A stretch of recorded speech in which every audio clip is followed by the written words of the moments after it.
It's great to see all of you. My name is Roland Anglin, and I'm the Dean of the Maxine Goodman Levin College of Urban Affairs. You know, the Levin College has a long tradition of active engagement in the Cleveland community and in helping to create a just and equitable world.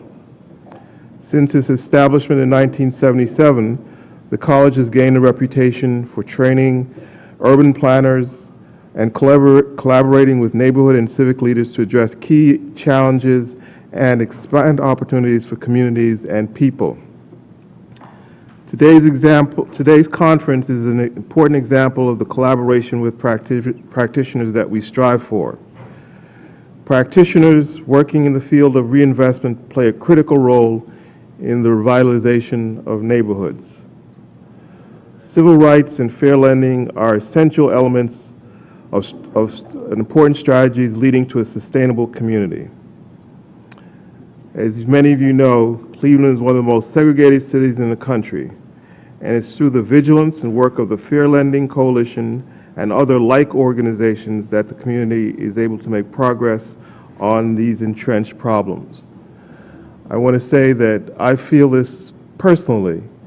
I grew up in a wonderful neighborhood in Brooklyn, New York in the 1960s, late 60s.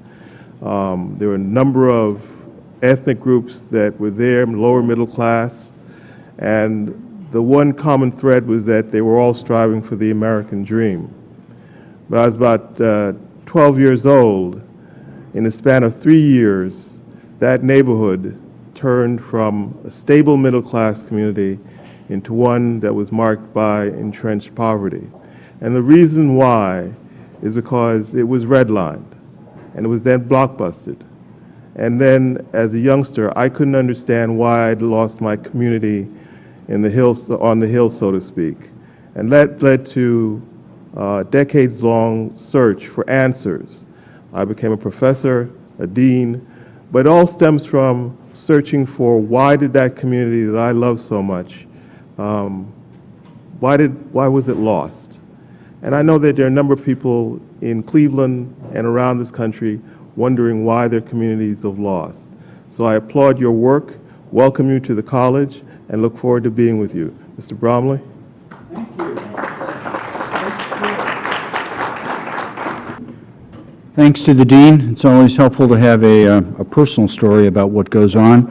I want to make sure that everybody remembers to turn their cell phones on to the off position. And hopefully everyone is now fully caffeinated. The bathrooms are behind us over here. And I also want to make sure that you can hear everything. We're going to do Facebook Live, right? One of our students over here. I was told I'm not allowed to talk about student debt, but we do have some in the audience. And I also want to mention that part of this conference is the hard work of our sponsors who are flashing up here. This year we have 20 sponsors. We had a Vista student, Beth Fry, for the better part of the year, and she would come in every morning and say, "Chip, who have you asked for money?" And I would say, "I haven't thought about that right now." "Well, I have a list here. Start asking him for money." So we went from 12 to 20, and we raised more money, and she was part of the reason that we were able to raise the money. And I thank Vista, Volunteer in Service to America, which is the equivalent of the Peace Corps for domestic stuff. And we have, where's our other Vista? Over there. Brandon is our new Vista, starts November 12th. I think Vistas and young people are important to nonprofit organizations. We have 2 students from Case Western Reserve. They put their hands up, and there they are, and they have student debt. Everybody has student debt. My daughter has student debt. My son has student debt. But it is important that we have young people involved with us. And as an older generational member of those people involved in social change and social justice, I wanted to give a shout out to 2 people who sometimes, I guess, fly below the radar in terms of the social change that they're making. And let's get Diana Woodbridge up here. And Diana has been active in Cleveland Heights since 1972 and has pretty well changed everything in Cleveland Heights. But her latest incarnation as a retiree has been a volunteer with the Greater Cleveland Congregations. which is an organization that, as many of you may know, that works with faith-based organizations. She's taken a small chunk of that work and developed ideas and approaches to dealing with vacant properties in Cleveland Heights. And you don't think of Cleveland Heights as a place that immediately pops in your head as a place that has a lot of vacant properties. But Roy the raccoon was living there, Danny the deer, and the tree was jumping through the house, and there were vacant homes for 9 and 10 years. And these folks took it upon themselves, which I think was just great, to develop a tour of the city for elected officials in Cleveland Heights. I sat on that bus and I watched the elected officials sat there for the entire tour, and they said, "Oh my gosh, I didn't know this was going on in Cleveland Heights." It's because of Diana. It's because of her volunteers in those churches, always in a church basement. Actually, we did not meet in a church basement the last time. Yeah, Home Repair Resource Center. Yeah, actually. And she took on one of the banks, U.S. Bank, who had a bunch of vacancies, and raised, I think, close to $180,000 to do 120. 120. Well, it could be more. You got to keep asking, Diana. And they're going to do a market feasibility study. They're also got one of the most important things, and this was, I think, 10 years ago. Sally Martin, are you here? Where's Sally? I don't know. On her way. Sally Martin organized a panel dealing with enforcement of codes. And one of the code enforcement things was the concept of the bond for foreclosures. And we had the law director from Youngstown. This was 10 years ago. And in Cleveland, Ohio, it took us until just this year to have this happen in Cleveland Heights. So every time a home goes into foreclosure, they have to put up, was it? A $15,000 bond. $15,000 With bond? a fee of $1,500 for the city. Yes, maintain. to maintain. So in Canton, Ohio, where we listen to this, they have raised hundreds of thousands of dollars. And they, instead of having the city be on the hook for all the problems with these properties, they in fact are on the hook for these problems. And they tend to be much more interested in solving the problems rather than creating problems. So, Diana, you want to say anything? Come on. I actually started out in Cleveland Heights, and it was part of starting what is now Home Repair Resource Center. So I watched predatory lending similar to the Dean. I watched it run through our community. I watched redlining first, and then the predatory lending that just swiped the equity from properties where people were first-time home buyers, black families, and they had been deliberately targeted by this stuff. So I sort of feel like it's wonderful to have a chance to be part of wrapping up the work I did in my career, and to do it as sort of getting to undertake the things that I really believe will make a difference. So, Thank you. thank you. Okay, we have one more. Ted Zeus, not Dr. Zeus. And I didn't realize that Ted had gone to Woodstock, and Larry gone to Woodstock. I had not gone to Woodstock. My mother wouldn't let me go. Come on up here, Ted. Part of one of the themes of American cities has been the closing of bank branches. In the last 10 years, there have been 10,000 bank branches that have closed. In the last year, 1,700 bank branches have closed. And one of the antidotes to this in European cities is the where you go to the post office, becoming banks. So Ted is going to talk about that a little bit and what their group is doing. They're definitely flying under the radar, but I wanted to lift them up, the work they're doing, and Larry's got the ever-popular handouts. Yeah, first, the shout-out is actually for Deb Klein, who is the head for Jobs with Justice, Cleveland Jobs with Justice.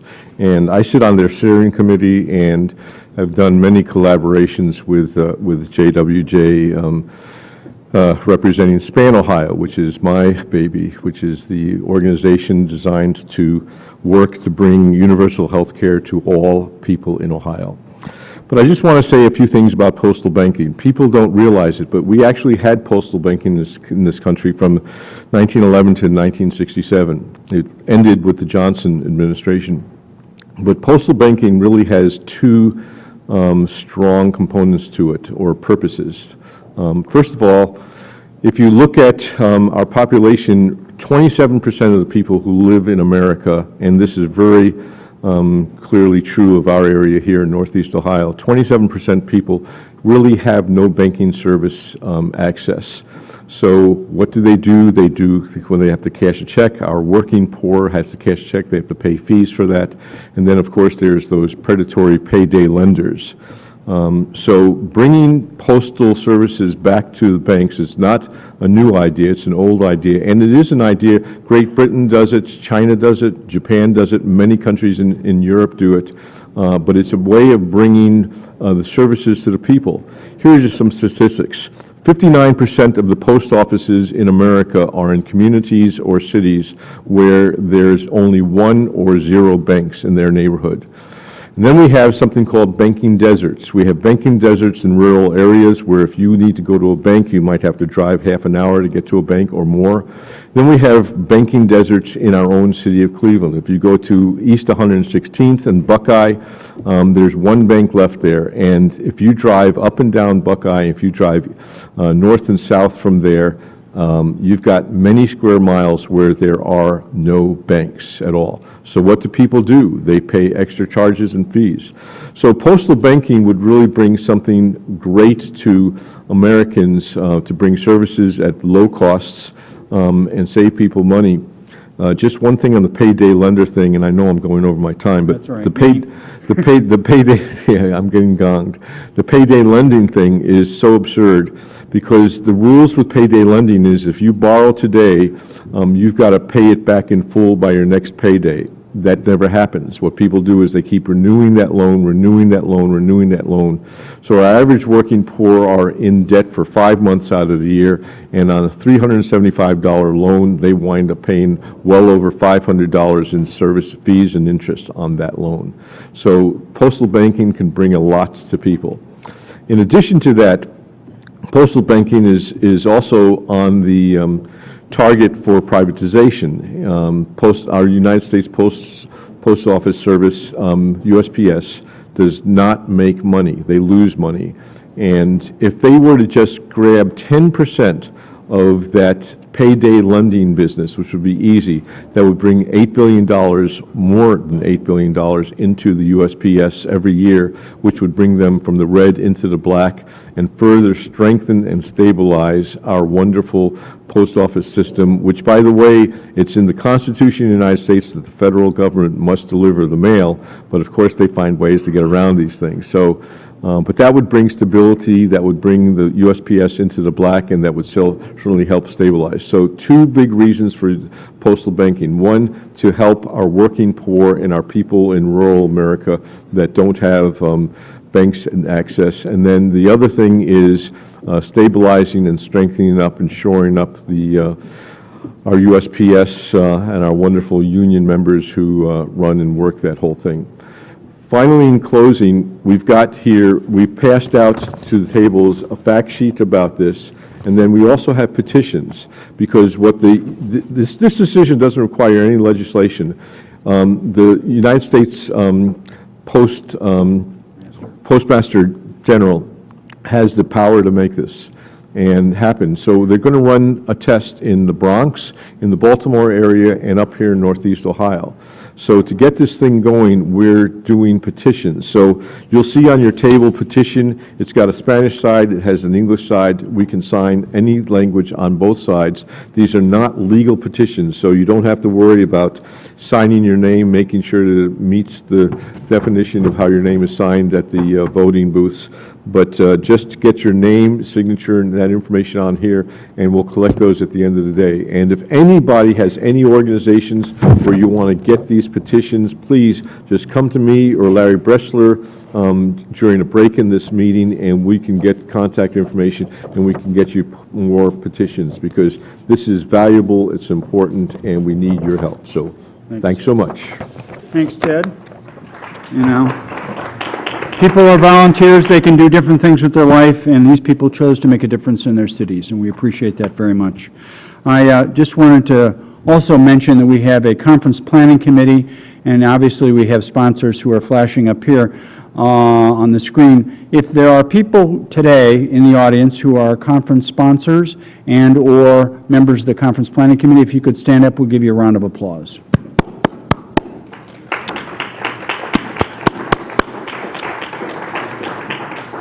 Thank you so much. And as we continue with our agenda, with our first panel, what?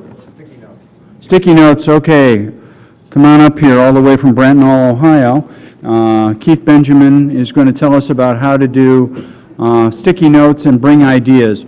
Part of the genius of what happened when we worked with the Levin College of Urban Affairs was we got Molly Schnoke to come up with the idea of doing 2-hour brown bags here at the college. And it attracted over 600 people this year, and we had dozens, thousands of people who got information about what we did, and it was a terrific way to communicate. You have ideas about things that are going on in your neighborhood and your community, and Keith is going to get those ideas, and we're going to put them out next year for getting new ideas, etc. So Keith, go ahead. You should just finish. No, go ahead. So on your table, there are yellow sticky pads and pens. So anytime during the day today, if you have an idea for a brown bag, a topic for the panel next year, ideas that you believe that we should explore as we go into next year's the 30th year, right? 30th anniversary. Please write them on the sticky note, and then when we have a break, take them over and right across from where the food is, there's the windows, and just stick those to the windows. We'll be collecting them, and we'll be using them to formulate our plans for 2019. That's it. Thank you. Okay, so Frank, you're up. When Frank sent me his slide deck, took 2 hours to load onto the computer. It's an extensive slide presentation. It's one of the best I've ever seen on reinvestment and problems that we're having and being challenged in our community. So Frank, come on up here. Are we all set now? Yes.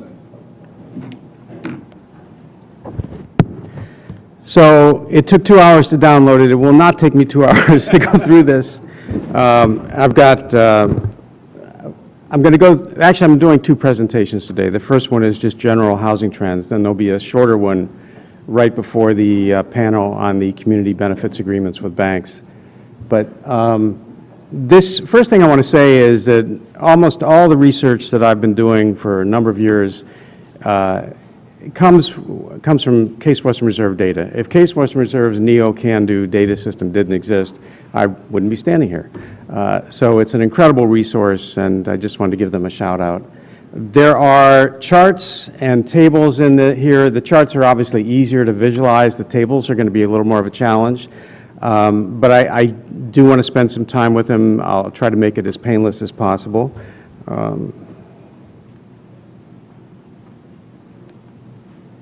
Well, that didn't work. I need to use the technology properly. Let's try this. Okay. So mortgage delinquency and foreclosure first. And this is something, you've seen this before, but every time I show it, it keeps going down. This is 1995. This is before the foreclosure crisis. Approximately 3,300 foreclosures in Cuyahoga County in 1995. I just have it there as a baseline. This is the peak in 2007, and obviously there's a climb here, but this is a steady decline. We're practically at 1995 levels for mortgage foreclosure. You'll notice last year, I think I gave this presentation last year, there was a little slight bump up, which was troublesome, but it's come back down again. So within a year, it's likely that we will be back to before the foreclosure crisis. So that's good news, which we should take note of. Tax delinquency, though, property tax delinquency is going in the other direction. Since 2010, it's gone from 90 million to 200 and almost 230 million. And, there's at least a couple reasons for that. There could be more than two, but one is the distress, the economic distress that many homeowners have been under coming out of the foreclosure crisis, where they're going to have to make choices about what do I pay for. And paying for their tax might be one they say, I can let that go for a while. The other thing that happened is right around here, there was a new county government, and I think, unfortunately, they thought that at the time, a cost-saving measure would be to reduce the number of staff at the county treasury, and they reduced it from 85 down to 37. That meant that all the staff who were there, who did nothing but reach out to people who were in trouble, helped them get on payment plans, they were gone within a year. So that didn't help. But there's going to be good news here. Actually, some of the best improvements, I'll get to that in a minute. So where is this tax delinquency? It's not necessarily the number of parcels increasing, it's the cumulative additional delinquency on parcels that are already delinquent. That's really the problem. Now, first table. Problem is where I'm standing, I can hardly see this. So, what this shows is the payment plans, people on payment plans, parcels on payment plans, and the amount of money that's on a payment plan. This is actually one of the really positive things that the county has done in the last couple of years, and that is to, first of all, bring back that special unit that did nothing but call out people that was disbanded in the, like 2010, 2011. They brought that back, and that's being headed up by one of the best people at the county. Probably a lot of people in this room know Mike Sweeney, who's just incredibly capable and just a nice guy on top of it. He's leading that effort, and it couldn't be in better hands.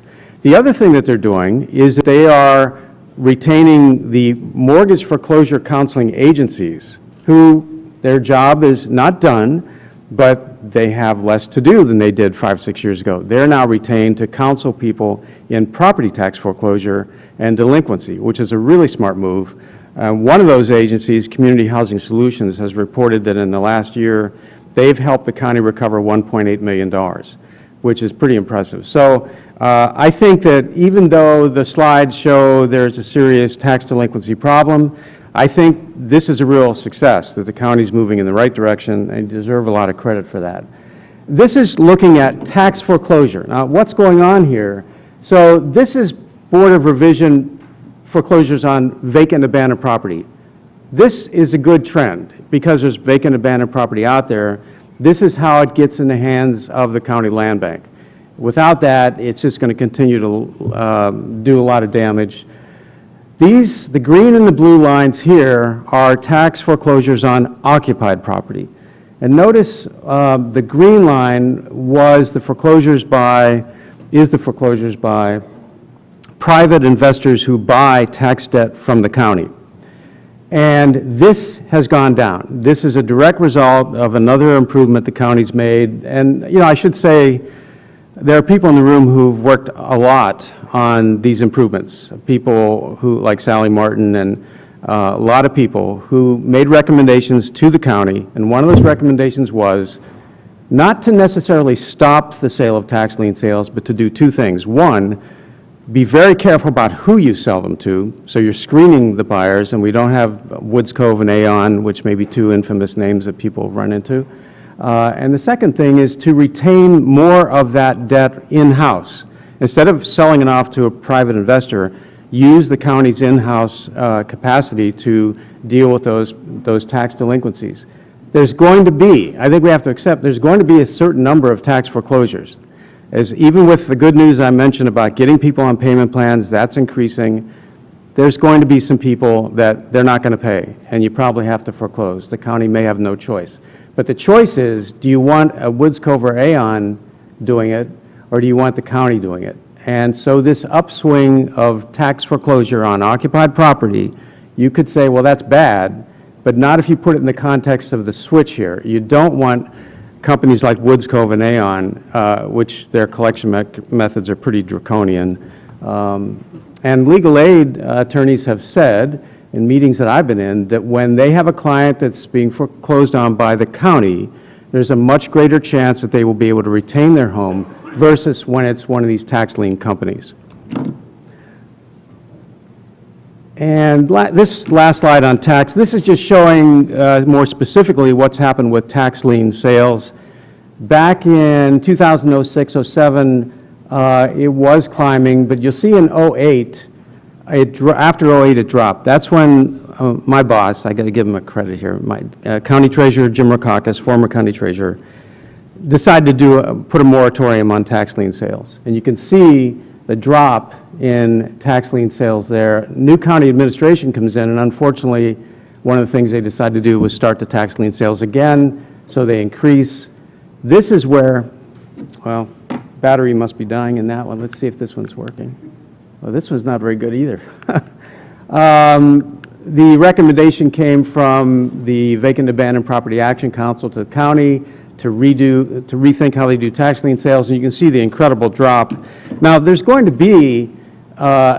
to be some tax foreclosures here because the new company, Taxis, which has been very careful about where they buy tax liens. They are buying very few in the distressed neighborhoods, which I think is good. You don't really want them doing that. It's much better for the county to retain those properties and those tax delinquencies and deal with them themselves. But this is coming down. It's probably going to come up a little, but we're not going to get back to that number. I'm quite confident of that. Vacancy and blight. So this is looking at postal vacancy generally. Well, let me point out, we don't have data before 2010, unfortunately. It would be very helpful if we did, but vacant properties peaked at about 23,000, almost 24,000 back in the second quarter of 2010. You can see there's a general decline since then, although it's not leveling off exactly, but it's just not a dramatic decline. There's still a lot of property out there that is vacant, and here's where it is. The largest percentage of it, largest numbers are on the east side of Cleveland and the east inner suburbs, and certainly much less in the outer suburbs, west side of Cleveland and west inner suburbs. Now, that's directly related to where did the foreclosures happen? Where were the subprime loans issued? And it's mostly in the east side of Cleveland and the east inner suburbs. What I did here, this is something that, to my knowledge, I think I'm the only person that's ever tried to do this, and I was only able to do it because Case Western provided data for me. So what I did is I thought, what if I looked at not just what's vacant now or at any point in time, but what if I looked at cumulative vacancy? What properties have been vacant consistently for a period of time? And so in 2017 is properties that were continuously vacant all 4 quarters, then the 2 years of 17 and 16, and then finally the 3 years, 17, 16, and 15. The ones on the right, these are the most problematic properties, the ones most likely to be undermining housing markets in these relative communities. This is actually just the same thing. It's just presented in a graphical form, so I'm really not going to spend much time on this. I'm trying to get through this so that there'll be a chance for you to ask questions. Here's also some good news. The estimate in 2014, the estimate of properties that would require demolition out of the vacancy, and not all properties that are vacant are required demolition. It's generally about half. It has been historically about half, but it had been about 10,000.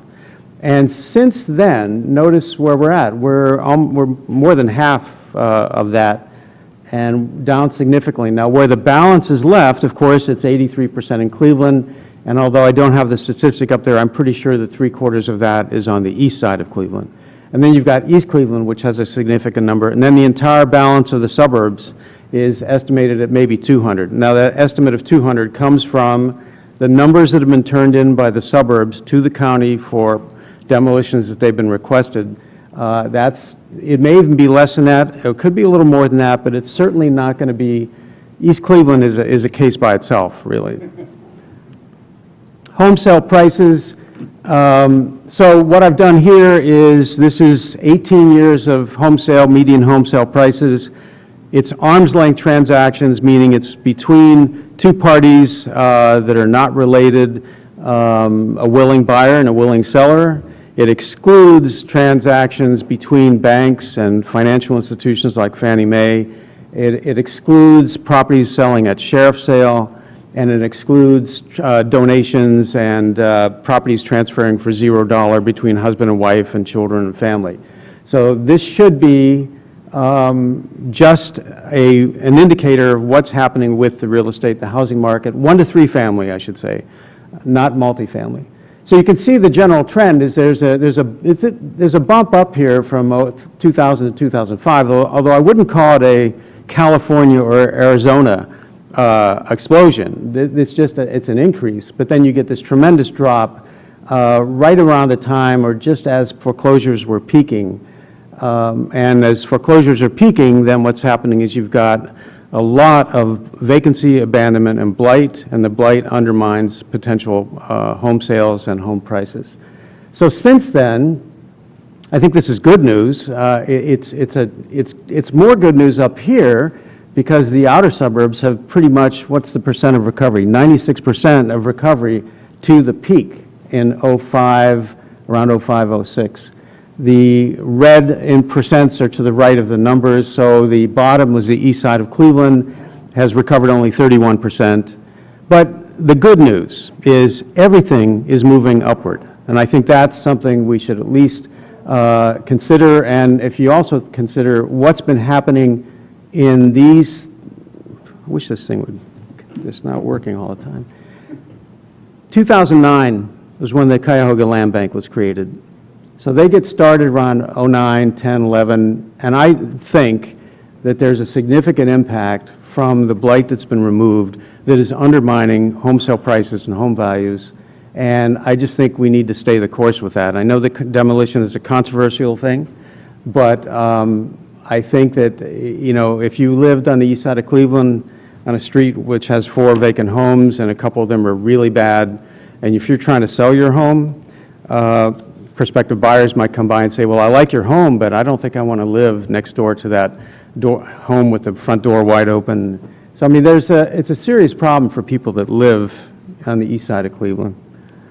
This is the east inner suburbs. It's generally better. I mean, the bottom is East Cleveland with a median home sale price that's even lower than the east side of Cleveland. Otherwise, the prices are generally better than the city of Cleveland neighborhoods. And of course, at the top, you've got Shaker Heights is doing quite well, University Heights, Warrensville, Garfield, and Maple Heights, and are struggling still somewhat. But again, you see these upward trends. In fact, Warrensville Heights, that's a significant upward trend, and I think it may be related to, if you've been out there, the development that's at 271 in Harvard, and isn't there going to be an Amazon built out there, I think? Warrensville Heights actually has the prospect of coming up significantly. I wouldn't be surprised if we see that going even higher. And they built some new homes which are selling for higher prices. This is the west side of Cleveland. Now here, the west side had far fewer foreclosures than the east side. And although there are a few neighborhoods like Cadell, Stockyards that are struggling more, generally these are the hottest markets in the city of Cleveland. Tremont, Ohio City, Cams, Edgewater, and notice Detroit Shoreway's trajectory. That's really, if you bought a home in Detroit Shoreway somewhere around 11 or 12, I don't know if anybody in the audience did do that, but you should be very happy right now. This is the east side of Cleveland only, just taking it by itself.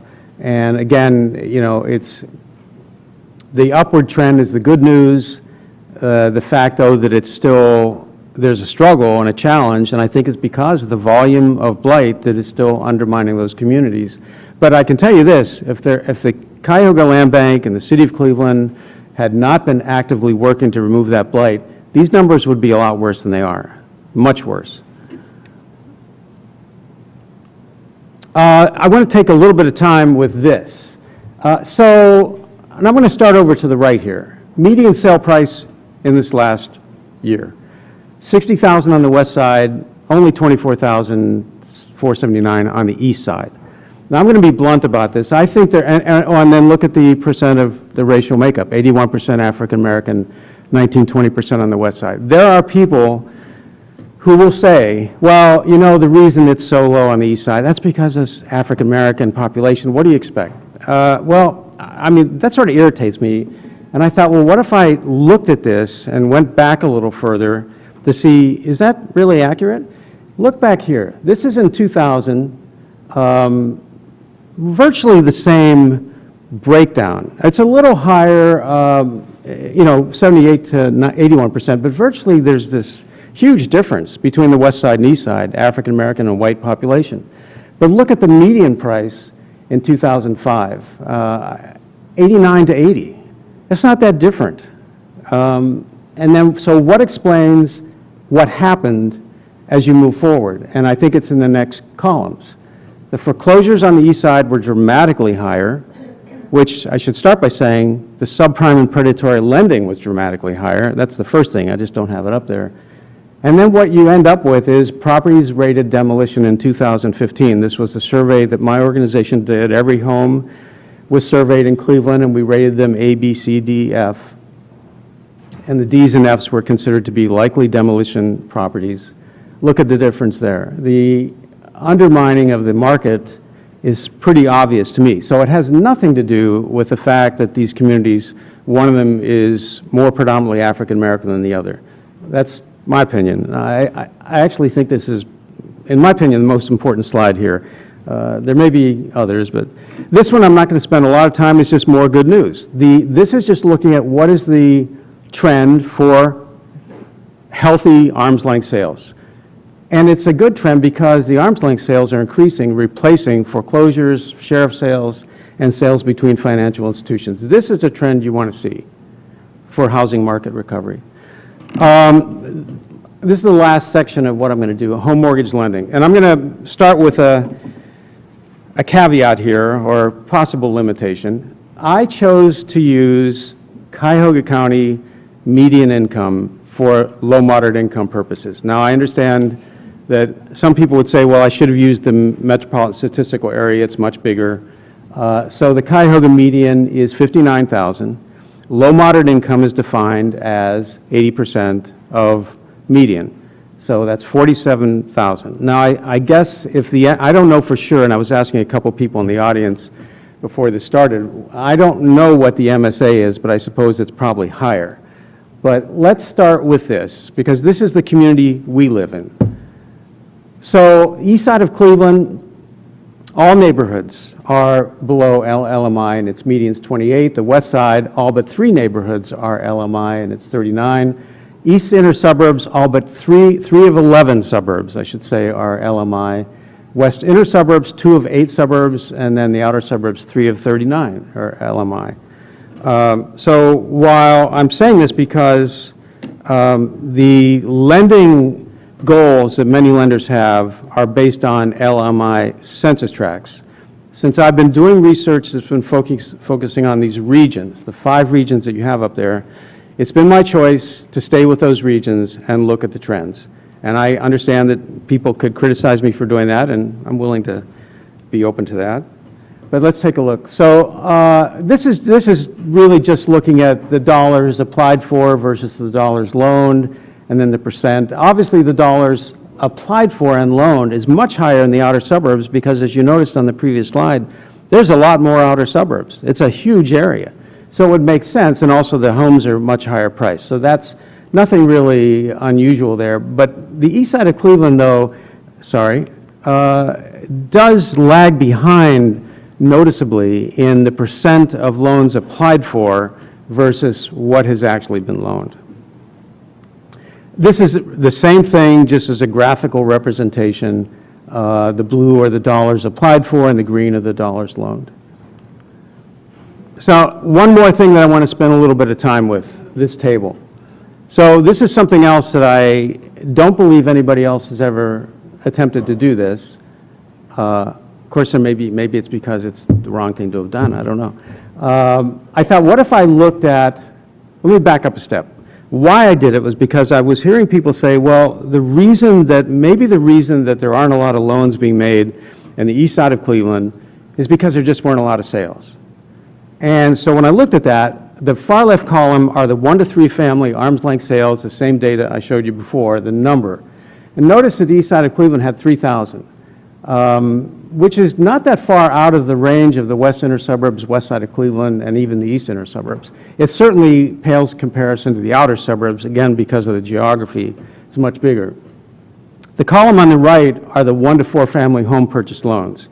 Now, I want to point out, you might say, well, 1 to 3 and 1 to 4 family, that's apples to oranges. Well, it really isn't, because 99%, I think I have a note here at the bottom, 99% of all transfers in Cuyahoga County are on 1 to 2 family. So the 3 and 4s are statistically insignificant. So this is really, for the most part, an apples to apples comparison. The loan applications as a percent of sales, you can see that, and, well, the fact that it's 106%, I'm assuming there's a lot of competition in the outer suburbs. In the east side of Cleveland, you only had 20% loan applications. Then the loans made are accordingly low on the east side of Cleveland. I can't see it. It looks like 13% from my angle and 80% something on the outer suburbs. So there's a couple things worth noting here. This does not necessarily mean that lending discrimination is taking place, not classic lending discrimination. But it certainly is worth noting that if you go back to the earlier slides on those median home sale prices for the east side of Cleveland, less than 50,000, a lot of people have heard, or have anecdotal stories of trying to get a loan for somebody in the 45,000 range, and the banks don't seem to be interested. And it's not, I don't know this for sure, but I doubt that there's a bank that somehow has it in writing, we will not make loans below 50,000. Maybe they do, I don't know. I think it's much more likely, and I've actually heard loan officers and banks talk about this, loan officers are paid by compensation. They're going to gravitate to the $250,000 home sale, not the $45,000 home sale on the east side of Cleveland. So we have sort of a catch-22 here. We have, maybe that's the wrong metaphor, we have decades of distress on the east side of Cleveland, starting with abusive lending, predatory subprime lending, led to foreclosures, led to abandonment, led to blight, led to an undermining of home sales. Now we have homes below 50,000, and the final irony is you've got loan officers that say, well, that's not really where I want to do business because I can make a lot more money somewhere else. So I think the challenge is to figure out, well, how do we do something about that? And one idea that I've put in the report that goes with this PowerPoint is that maybe banks could think about a creative compensation program for their loan officers, reward those who are willing to do business in the east side of Cleveland and the east inner suburbs. Because this is also, some of the east inner suburbs have the same situation, but it's most pronounced on the east side of Cleveland. The other thing that this points out, I think, is 3,000 sales, but only 600 some home purchase applications. Somebody's buying these properties, and it's investors.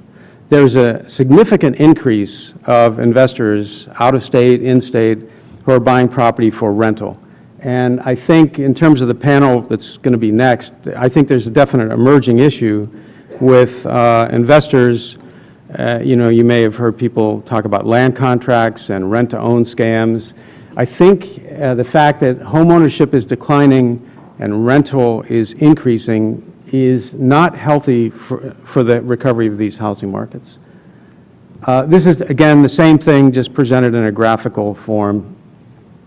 The blue is the arm's length sales, which, by the way, notice that the blue isn't that different. East side of Cleveland is not far off on that. And then the red are the applications, and the green are the loans actually made. Last thing that I'm going to talk about is home repair lending. So in 2015, when my organization did the survey that I mentioned, a door-to-door survey, what we found, well, we found properties that were A and B properties. Well, the A and B properties don't really need a lot of repair. The D and F properties are properties that most likely are maybe beyond. They're not suited for just a home repair program. They might need demolition or major renovation. The C properties are the ones, those are the people who could benefit from a home repair loan program, like $20,000, $15,000, $30,000. Notice the difference at the east side, nearly, well, 73% of those properties are on the east side versus the west side. And here's the lending pattern, at least in 2017. The blue bar is the percent of loans made. The red or orange or light brown, whatever that is, are the percent of African American population. The trend is that the lowest percentage of home improvement lending is done in communities with the highest African American population, and as the previous slide showed, also the highest moderate repair need. So this is a challenge, and I want to just quickly say that KeyBank has a really good program that they've been doing for, I think it's like 20, 30 years with Home Repair Resource Center in Cleveland Heights but it has a loan guarantee attached to it. So it requires some philanthropic money to be sitting there to guarantee, because these are higher risk loans. That's not unreasonable to consider that. So one of the suggestions I made in the paper that goes with this PowerPoint is that we should all be thinking about how do we expand that Key Bank program to apply to other communities. This is just the data that goes with the slide right before it. So how did I do? 9:25. There's 5 minutes for questions. I'm sorry that I went a little bit longer. But so, got a question for me? Feel free to throw it out there. Yeah, Chris. First off, do we know what percentage of the applicants on the east side were African American that are being, we know the percentage of people that ask for loans? I hear you. Yeah, the answer is we do as a collective because it's in the data.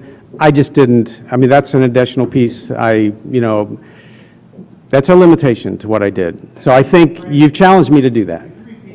Oh, yeah, so, very good. Thanks, Mark. So the question was, I've shown the racial makeup of these regions, but Chris's question was, do we know how many of the applicants in the east side of Cleveland are African American versus a white applicant who happens to live on the east side of Cleveland? And my answer was that I haven't done that research, but the data is available. And if somebody wants to send me an email and say, remind you, Frank, you said you could look at that. So I will. Way in the back, Mike. Yeah. So certainly I think the compensation is a key factor. Why don't you hold off a second until you get the microphone? Yeah. So on the issue of the under $50,000 mortgage loans, I think certainly the compensation structure is a factor, but I think another thing we need to look at is the regulatory environment. So if your origination costs are above a certain percentage of the loan, it throws you into being a high-cost loan, which throws you in a completely different regulatory structure. So, and you could say, well, the bank could just waive those fees, but then you got to think about the regulators who are assessing their risk. So just maybe it's probably worth thinking about not just compensation structure, but also regulatory environment. I think that's a good point. The slides, this is the end of the presentation. The slides that I'm going to show just before the lending panel are 10 slides. Those are broken down by specific bank. And I'll just jump ahead as a preview. I'm agreeing with you, by the way, but I do want to point out one other thing since it's come up. When I looked at the 15 different the top 15 banks who did make loans under $50,000, there's a significant difference. There's Huntington, for example, and I don't know if anybody from Huntington is here, but they'll hear me they'll get praised for this when I do this later. They have a significantly higher rate of making those loans than some other banks. So somehow, even within the limitation that Mike just mentioned, the regulatory framework, some of the lenders are finding a way to do it. And I think we should consider interviewing them and find out, well, how did you do that? Because there is a difference. But Mike, I'm not disagreeing with you, not at all. Yes, way in the back. Good morning, Frank. Thanks Yes. for your presentation. So my question is, what if we were to create like a cooperative bank instead of a for-profit bank that's trying to, their role is to make a profit at, and that the mission of this cooperative bank would be to service those groups of properties that you're talking about that the private market seems not to have a lot of interest or incentive to serve. And then maybe through that kind of mission, fund land trust, nonprofit, so that we can group these properties and they would have long-term sustainability and affordability. It's a good question, and it's worth probably doing some research to see, has somebody already done that somewhere in the country? I mean, a related idea, I suppose, are credit unions, which are not, I don't think they're nonprofit, but they have a little more relationship to what you're talking about. That's a good suggestion, and so now I have a longer to-do list. I think we might have, I don't know if we have time. Chip, where are we at? One more question. Anybody got one?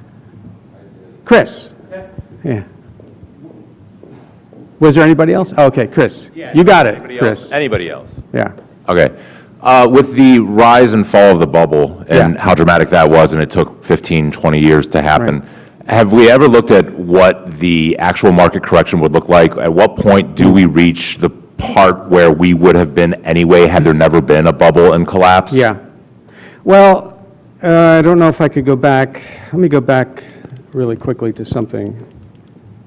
I wanted to get, so the Cuyahoga, so we could call the years '05, '06 the bubble.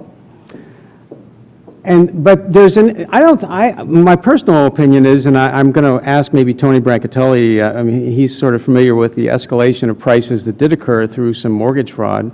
But 2000, there's still between, I'm looking at the difference between east and west side of Cleveland, which I'm trying to find. It does grow somewhat when you get to '06, but you know what, I'm probably not answering your question very well. I haven't looked at it. I'm going to just acknowledge that I haven't. So, is Tony here? Tony, can I ask you, Tony? Yeah, guess what? Yeah, Mark. He can speak to it when we come up there. That's fine. Yeah, yeah, that's a good idea. Let's keep this moving because the next panel is ready. Thank you. My name is Mark McDermott. I'm with the Cleveland Cavaliers. So you're 0-4. What about those Cavs? 0-5, I think. Yeah, I thought about moving to Los Angeles recently, but I just love being cold, so I'm staying here. And they have the same number of wins we do. They do, but they're more fun to watch. So I'm with Enterprise Community Partners. I think most of you may know our organization. It's actually a national affordable housing organization, but I've been working here in Cleveland for, well, let's just say I have grandkids now, so it's ever before that. Actually, we're up here just to give a quiz on Frank Ford's presentation. So if you could take out your papers, on slide 16 was the blue line or the pink line raising at a higher rate. Thank you. There you go. So Frank's amazing details, and actually after I introduce a little bit the panelists, I'm just going to ask them if they have any immediate thoughts about any of the aspects of the issues that Frank raised in his presentation. So in your books, and everybody's got a book, there's introductory paragraphs on each of us up here. I will point out that that the introductory paragraph on Councilman Brancatelli is twice as long as anybody else up here. That does not mean that he gets to speak twice as much, although he'll probably try to do that. It's an age thing. Yeah. So next to me, as you probably know, is County Councilman Pernell Jones.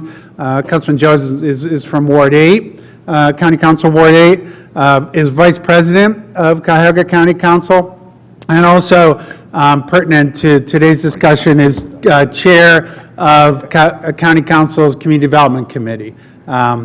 Next to Councilman Jones is District 8. See, this is where they shouldn't have hired me to do this. Your cut pay. Yeah, I'm getting paid, believe me. Thanks. Next to Councilman Jones is Councilman Tony Brancatelli, City of Cleveland Ward and Ward 12. And in addition to everything else that's on Councilman Brancatelli's introduction there, he's been around City Council quite a while now, is really looked to, and I hear other City Council folks say this, is really looked to Councilman Brancatelli as an expert on housing issues in the City of Cleveland, throughout the city, not just in his ward, and is chair of the Council's Development Planning and Sustainability Committee. So in the case of our county council person and our city council person up here, in both cases, they are chair of the committees where housing issues, community development issues really flow through. So that's excellent. And then Next to Councilman Brancatelli is Director Ayanna Blue Donald, head of the Building and Housing Department at the City of Cleveland. Unlike the two councilmen or I, is really a person doing the work in the trenches and getting stuff done every day. Really, if you talk to folks who do work with the City of Cleveland these days, there's a couple of newish directors of departments that really impact on the work that we all do, and positively, and certainly one of those is Building and Housing. Optimism around Director Donald's leadership and the work that's been happening of recent in Building and Housing. And what I love about, one of the things I love about Director Donald is that she's a return to the City of Cleveland about 6 years ago. Came into working at the city, at the department, and rose up to be, in 2017, for Mayor Jackson to name her as the director of the department. So everything else you can read in the books. And I'm really excited about this group, actually. This is going to be some good stuff. So the first thing I'll ask, and we'll have some time for questions towards the end, whenever Chip waves his arms and says you should ask questions now, what do you think? Were there's anything that really caught your attention in Frank's presentation? Issues that you saw, that you see every day, but that were reflected there, and that you're spending time paying attention to, working on. So let's start off there. Councilman? Okay. Well, first, thank you for the invitation to be here today. It really is a pleasure. I've served as a county councilman since the beginning of our new county government, and I am a funeral director by profession. And I've grown up and lived in East 73rd and Cedar Avenue. So as I watched the slide presentation and saw the factual numbers and the charts and graphs, it came alive to me. I literally lived those numbers. So with each page, I was seeing the devastation in the neighborhood that I've seen growing up. I've seen the housing, the demolition, or just the vacant and vandalized homes, the vacant parcels on my own street. I watched the new home development that came through the 90s when Mayor Michael R. White was mayor, and saw $100,000 homes being built next to a little house I bought for $5,000 in the early 90s. And I wondered, who's going to pay $100,000 to live in a house next to mine? But it made my rental house jump up. The $5,000 I paid for it, I was able to subprime borrow $50,000. Okay, and because of the new house.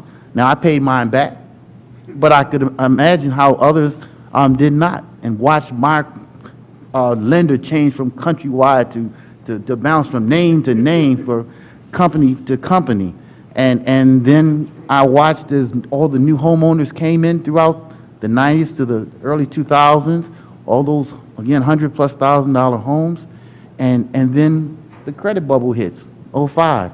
People walking away from homes and those subprime loans, and see the devastation in the creation of the land bank and that slow rise. But so many people lost homes, their name was taken from that deed. So the opportunity to be able to borrow to send their kids to college, and all that was lost when the number of homeowners was reduced. So what that slideshow said for me was, I lived it. Thank you. So the presentation, I think, well, first I want to thank Frank, because the level of detail and the amount of work and effort that went into this to be able to create the eye-opening document that we saw today is pretty shocking. I mean, there's a lot of data in there that point to the previous piece that he wrote on the Tale of Two Cities, and what's been an emerging trend that we see around the Tale of Two Cities. But first I need to, I got to pay Mark the dollar I owe him on how many slides Frank was going to get through before the bell rang. So I had confidence in you, Frank. But I think what jumped out on some of these were, one, the volume of delinquencies and the tax delinquencies that we have. And it certainly is, I think, seeing the number get increased, but then not the number of parcels is good news. But the fact that we still have some 40,000 certified tax delinquent properties throughout our county, and that we're only foreclosing on 2,000 to 3,000 a year is pretty telling. Whether we're not selling the liens or whether we're not ramping up, it leaves a lot of dead zombies out there. And that's the struggling issue that we've been having is way too many properties that are sitting out there for way too long a time without any action happening. And, you know, one of the ideas that council member spoke about, we're on the ground, we see this every day. Those residents who are calling saying the house next to me is $20,000 delinquent, and they're still living in it, and they haven't done anything. They haven't paid their water bills, they haven't done a lot of different things. And we're all the good taxpayers. Those are what we struggle with on the social side of what people have anxiety around in some of their neighborhoods, is all the good things that we're doing. The other thing that I told was really that tale of two cities.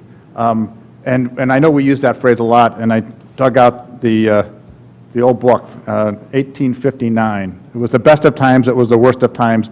It was the age of wisdom, it was the age of foolishness. And it goes on, and you really think about what we're at today. Alan Malik did a presentation, The Divided City, at the Ohio Land Bank Conference a couple days ago. And it really spoke that we have amazing markets in Ohio City, Tremont, Detroit, Shoreway, downtown, the vibrancy here at Cleveland State University campus. And then you see the stark reality of the numbers that Frank presented, and that is a tough gut check for us that are in this vocation to say, you know, how do we deal with such a changing environment? And so those are some of the things that stuck out as I saw the presentation. Good morning. You on? Push the button. Good morning. No. Batteries issues. Good morning. And Frank, I would like to, as everyone echoed, thank you again, because that presentation, I've seen it a time or two, and each time it's a little bit enlightening in different ways. As being the code enforcer, kind of like, you know, people think the bad cop, right? But good cop in some ways, in the neighborhood and throughout the city, I get those calls from time to time where people are concerned that my department or my inspectors are in, let's say, doing more code enforcement towards African Americans. And it definitely offends me, but unfortunately, there are reasons why, as Frank's slideshow shows. Unfortunately, the areas that I am most enforcing the code in happens to be heavily populated African American areas. The areas that I'm doing the most demolitions in happens to be those areas, the east side of Cleveland, for reasons that go back decades and decades regarding just investment in the community, financial institutions, lending practices, et cetera. But, I mean, as the mayor says, it is what it is, unfortunately. But it is very promising as well to look at Frank's slides just to show the uptick in the housing market values, although that demolition people have their different ideas about it, but in the long run, it's not an immediate uptick in housing values and housing properties, but don't tell that to the neighbor that's next door to that vacant property. I mean, it's an immediate social impact on that neighborhood. The also thing about the investors, when you look at the amount of properties that are sold on the east side of Cleveland versus the west side, but the amount of properties that are actually obtaining mortgages for those, it just really points to the issues that I'm having in my department as far as investors and how crafty they're becoming and how much they're going into these neighborhoods and buying properties, renting them, flipping them, doing unscrupulous things. I mean, I like to think that some things are, scams are age old, but now with the internet and investors doing things, you'd be surprised at the things that people are doing just to make money and how many people are from countries that we can't reach to, well, not even countries, states, Florida, that I can't go and bring that person to court. As much as I code enforce, if they're in Florida, in Naples, Florida, where, you know, we'll go, Councilman Brancatelli and I, to find someone at any point in time. But it's hard, and it makes our job a little bit difficult. But I also will say that the amount of payment plans for taxes is also encouraging, because for me, that makes me believe that people are still willing to invest in their homes and properties. As much as sometimes people are a little bit depressed about their community or the attitudes that people have, other neighbors have, but the amount of people that are willing to enter into tax payment plans and pay and reinvest in their properties, or at least to keep their properties, is very encouraging for me. Can I stay with you for a second, Director Donald? So can you talk a little bit about what you can do, or what you have done with those investors that are buying kind of, Director Brancatelli, you can talk about this too, I'm sorry, Councilman, bulk buyers. You have an inspection approach that that tries to deal with those kind of massive bulk buyers? There's a couple of things that we do. For instance, if there are, there's an ordinance, if you are an LLC or a company and you're not registered in the state, then we file a complaint against that person to get you in housing court. Now, whether or not they show up, still a different issue. But nevertheless, we try to enforce just on a grand scale. If we see property owners that are, or companies that are transferring properties and aren't registered, that's a number one fast thing we do. We do have we have a committee or a group that gets together every other month, right about now, a bulk holders group. And so we look at the bulk holders, like practices that they're doing, if they have mass delinquent water bills, tax delinquencies, code enforcement issues. I have a great data analyst on my staff, so and he participates in a variety of things throughout the county to see trends, because sometimes these investors, it's not just local to Cleveland, it's other cities that they are doing these bad acts and bad practices in. So if we see investors, bulk investors that have issues, code enforcement issues, and that need to be addressed, we will send out inspectors in a bulk scale to address them, as long as with our rental property unit. So sometimes the inspectors may be just from the district, sometimes it's the rental inspection unit, and we try to schedule the rental inspections for all of those. That's great, impressive. Okay, I'm going to circle back to start with here's some thoughts and comments around this question of home values. One of the greatest challenge, and Frank addressed it, there were a couple of questions about it. Mike Cosgrove made a comment about it.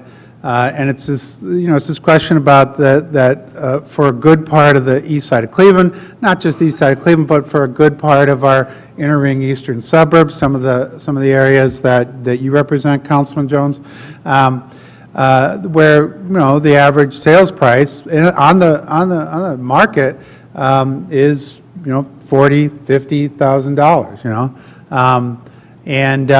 And obviously, we want to see that those values go up. So many owners, right, went underwater, lost value, stuck it out, still there. A lot got sold. But what are you seeing, or what do you think we could be doing around this issue of trying to address those lower value homes, let's say, and the sale of those and the legitimate transfer, but also the increase of home values in those kind of areas. Thoughts? Great. Well, was that directed? Go ahead, Councilman. Okay. I think you have to look at it holistically, especially in the more depressed areas. My approach is good schools, good housing, strong local businesses are a foundation for a healthy community. So how do I address each one? And I won't go into all the details of everything we do, but I was the primary sponsor of the $50 million demolition fund. I recognize the value of demolition. The bubble had hit, people had lost their homes. Those that were still in their home were living next to a house that was now vacant and vandalized. Their property value had come down. So that home needed to either be repaired or it needed to be demolished. And the county, and I am so happy to sit on a county council, because the county government has dollars. It certainly is not unlimited. There's a finite amount of resources for an infinite amount of need, But we had dollars, and we were able to direct those dollars for demolition with the belief that we remove a few bad apples from the bag in a quick strike, then we would be able to preserve the ones that remained. And I felt that was a transformative approach to put a significant amount of dollars to start to address the problem. And we saw the impact that, as Mr. Frank Ford presented to us. But I also saw that as just a step one, phase one, and a transformative approach. Once there's demolition, then rehab and new home ownership are a needed next step. But that was 4 years ago with the demolition dollars. Again, in depressed neighborhoods, there are need for small businesses. If you can drive in the residential neighborhoods of where we live, and you'll see the pocket of new homes. I said earlier, who would live next to the $5,000 home I bought? Well, the answer was there were a lot of people who were from that neighborhood who would move to first-ring suburbs and second-ring suburbs. They were happy to come back and live in that neighborhood, and they did come back, and that bubble did a lot of damage to what had come. So, but again, I see you can still go in and see those beautiful homes, block by block, in the poorest ward of the poorest big city of Cleveland, Ohio at times. But when you drive down the commercial streets, if you're living in Cleveland Heights and you drive down a Cedar or a Quincy, you don't see that same type of revitalization and that small business development for those right there in the neighborhood. They have those neighborhood businesses like my family did, where we lived upstairs and our business was downstairs. We didn't have to worry about failing because we had to live somewhere. My parents had a job until the business grew. So those are the type of things, the creative ideas that are needed to bring commercial, small business, just neighborhood business back to make those commercial streets look as vibrant as some of those residential neighborhoods you might not see if you just drive through Cleveland. Excellent. So there's a couple approaches. One, I get nervous when I'm my age sitting next to a funeral director, so I know they get a 10% discount on walk-ins. If you act now. If I act now. So really, I think, Mark, looking at all the different strategies that are happening in terms of recovering housing values, and I think, as the councilman pointed out, demolition is one of the key tools. When you have that many dead soldiers lying around, we really need to clean that and continue to make that an emphasis. As much as we look at the sales data across the region, it's great to see recovery in some parts of town, but until we continue to make demolition a concerted effort and continue to push that, I'm going to continue to push additional dollars in our city to say we need another $10 million because Director Donald is running out of money. And our $50 million poll is, a county-wide poll. So we need to keep our foot on the gas on that. But at the same time, there's some great organizations that are out there doing wonderful work through the County Land Bank. And I thank our councilman for continuing to be a strong champion of the County Land Bank. But you can see local agencies like Metro West. How many homes, Chris, did you guys repurpose through your neighborhood? 170 homes for the CDC that got repurposed through various County Land Bank and other forms of are turning properties over and stabilizing the housing market. And you can go through neighborhood by neighborhood, whether St. Clair, whether Southwick Village, you're seeing CDCs who have been really working hard. And then there's great partner organizations that we've been working with, like Neighborhood Housing Services, Cleveland Housing Network, Community Housing Solutions, all these organizations that have been helping stabilize. But then it's the next level up. It's the larger partners. I am blessed. We have Third Federal Savings in our backyard, and they've been a great partner in developing a new housing market called Trailside, where they cleared the land and helped be a partner. And Mark Stefanski's not here, so I'm not going to tell you how much he's sunk into that project. But it's been a significant patient project. But we're seeing partnerships happening like Metro Hospital and others that are stepping forward. I know Paul Clark at the Metro West annual meeting announced a 203K-like program he's going to be putting out there through PNC, our Key Bank, Huntington, and others. Having these partnerships take that next level to say, okay, as we're approaching getting rid of the blighted properties, because no one's going to lend between two condemned homes, we are now seeing banks say, yes, we will look at in-house how we continue to lend, and especially at these lower values, to help stabilize the market. But it's going to take all those points to keep moving that needle forward. Director Down, can you talk about the rental registry for a minute? Because this has been an area of emerging really successful work.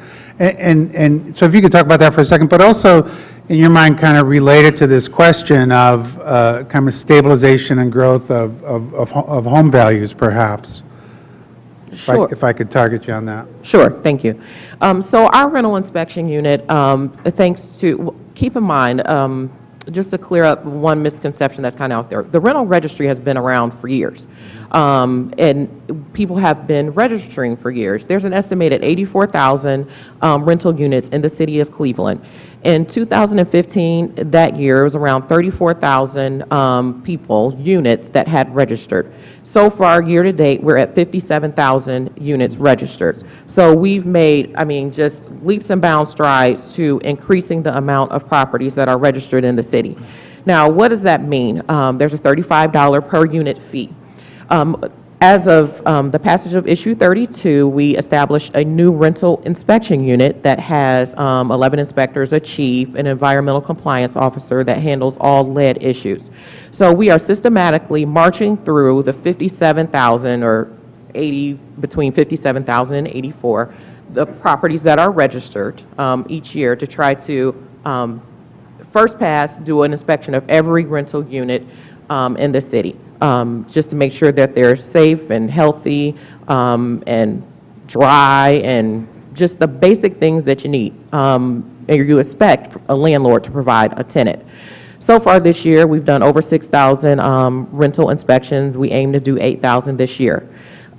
The idea of stabilizing areas and neighborhoods, if we're not out inspecting and keeping just some type of level of base level that the landlords need to provide to renters and to their tenants, you guys have all seen the news. There are people out there that are taking condemned properties that are renting them to unsuspecting tenants or promising things that will be fixed, should be fixed, and they never get fixed. The landlords, like it or not, it's a business. And I have to hold them, I really feel strongly about that, of holding them to the same standard of any other business owner in the city of Cleveland. You can't come in and take advantage of the citizens. Some people, if everybody's evicted, every tenant does not have the same resources to be able to go out and get a $1,000 nice 2-bedroom home that has every amenity that they want. Some people are paying what they can to just have a roof over their head, and those people should not be taken advantage of. But I think it does stabilize, just like the housing market and practices. If investors are coming in, if I hold them to a standard and making sure I'm inspecting those properties, that they're at least meeting the basic code levels, that you have a viable property there. Everybody's not going to be able to have the dream of home ownership, but they still should be able to fulfill the dream of having somewhere nice to live. Also, just another snippet of that, since I have the microphone, is we do also do a lead inspection portion to our rental inspections. So every rental property does not receive a lead inspection. It is randomized. So far this year, we've done 847 lead dust wipes. But also what's encouraging there is the amount of positive lead tests or lead hazards that's come back. Out of 847, we've issued 45 violations, which is also encouraging of the amount of violations that we've issued, how many people are actually complying. There's small things that keep me encouraged day to day, but more than 50% of the people to date have already submitted their clearance reports that said, hey, my property is clean and free, or if I've fixed the issues, et cetera. So that also keeps me a little bit encouraged that there are people willing out there, although you see all the bad stories on the news, but there still are good landlords out there that are willing to comply and do what they are supposed to do to keep their property up and be a good partner in their neighborhood. That's excellent. Thanks for bringing up the lead issue, and we'll probably circle back to that. But it is so true. I've lived in the city for over 42 years, and not only this rising value challenge has as much to do with the condition and the approach of landlords as it has to do with what's actually happening on home sales. We certainly know that that's true. Especially it's a racial justice issue, especially in our predominantly African American neighborhoods and inner suburbs, where there is a lower rate of home ownership. We know that the primary source for low and moderate income folks of wealth, right, is their home. We all know that. And so it is just a moral imperative to build back up housing values in the communities we're talking about. The one other issue I'm going to circle back on, and then we'll move on to another topic, but Councilman Jones, is on the issue of sort of credit unions came up. You and I looked at each other, and, because we've talked about this. But as a source, can you just talk for a minute about sort of your vision for the opportunity there with credit unions and lending? Thanks, Mark. Well, let me describe it this way. I have a district, not a ward, and in my district, I have several mayors, several cities, Garfield Heights, Maple Heights, Newburgh Heights, Cuyahoga Heights are some of the cities, Cleveland, of course. The mayors come to me and say, I have a credit lending problem. Mayors Maple and Garfield in particular. The mayor said, now we've heard 50,000 in Cleveland because the house sale might be about 25,000. The banks aren't lending under 50,000. Well, the mayors in Maple surprised me. They said the banks were saying to them they were not lending under 200,000. Well, the average home value in Maple is about 50,000. So they find themselves in a red line situation. Again, we've heard the rationale. Well, it's easier to make one $200,000 loan than four $50,000 loans. Well, the outcome still doesn't benefit the cities when they have to deal with that type of problem. So the mayors asked, what could we do? You know, if we can't get credit lending, the property values go down, the people who want to move can't move away, and those who come in can't be a homeowner, they become renters.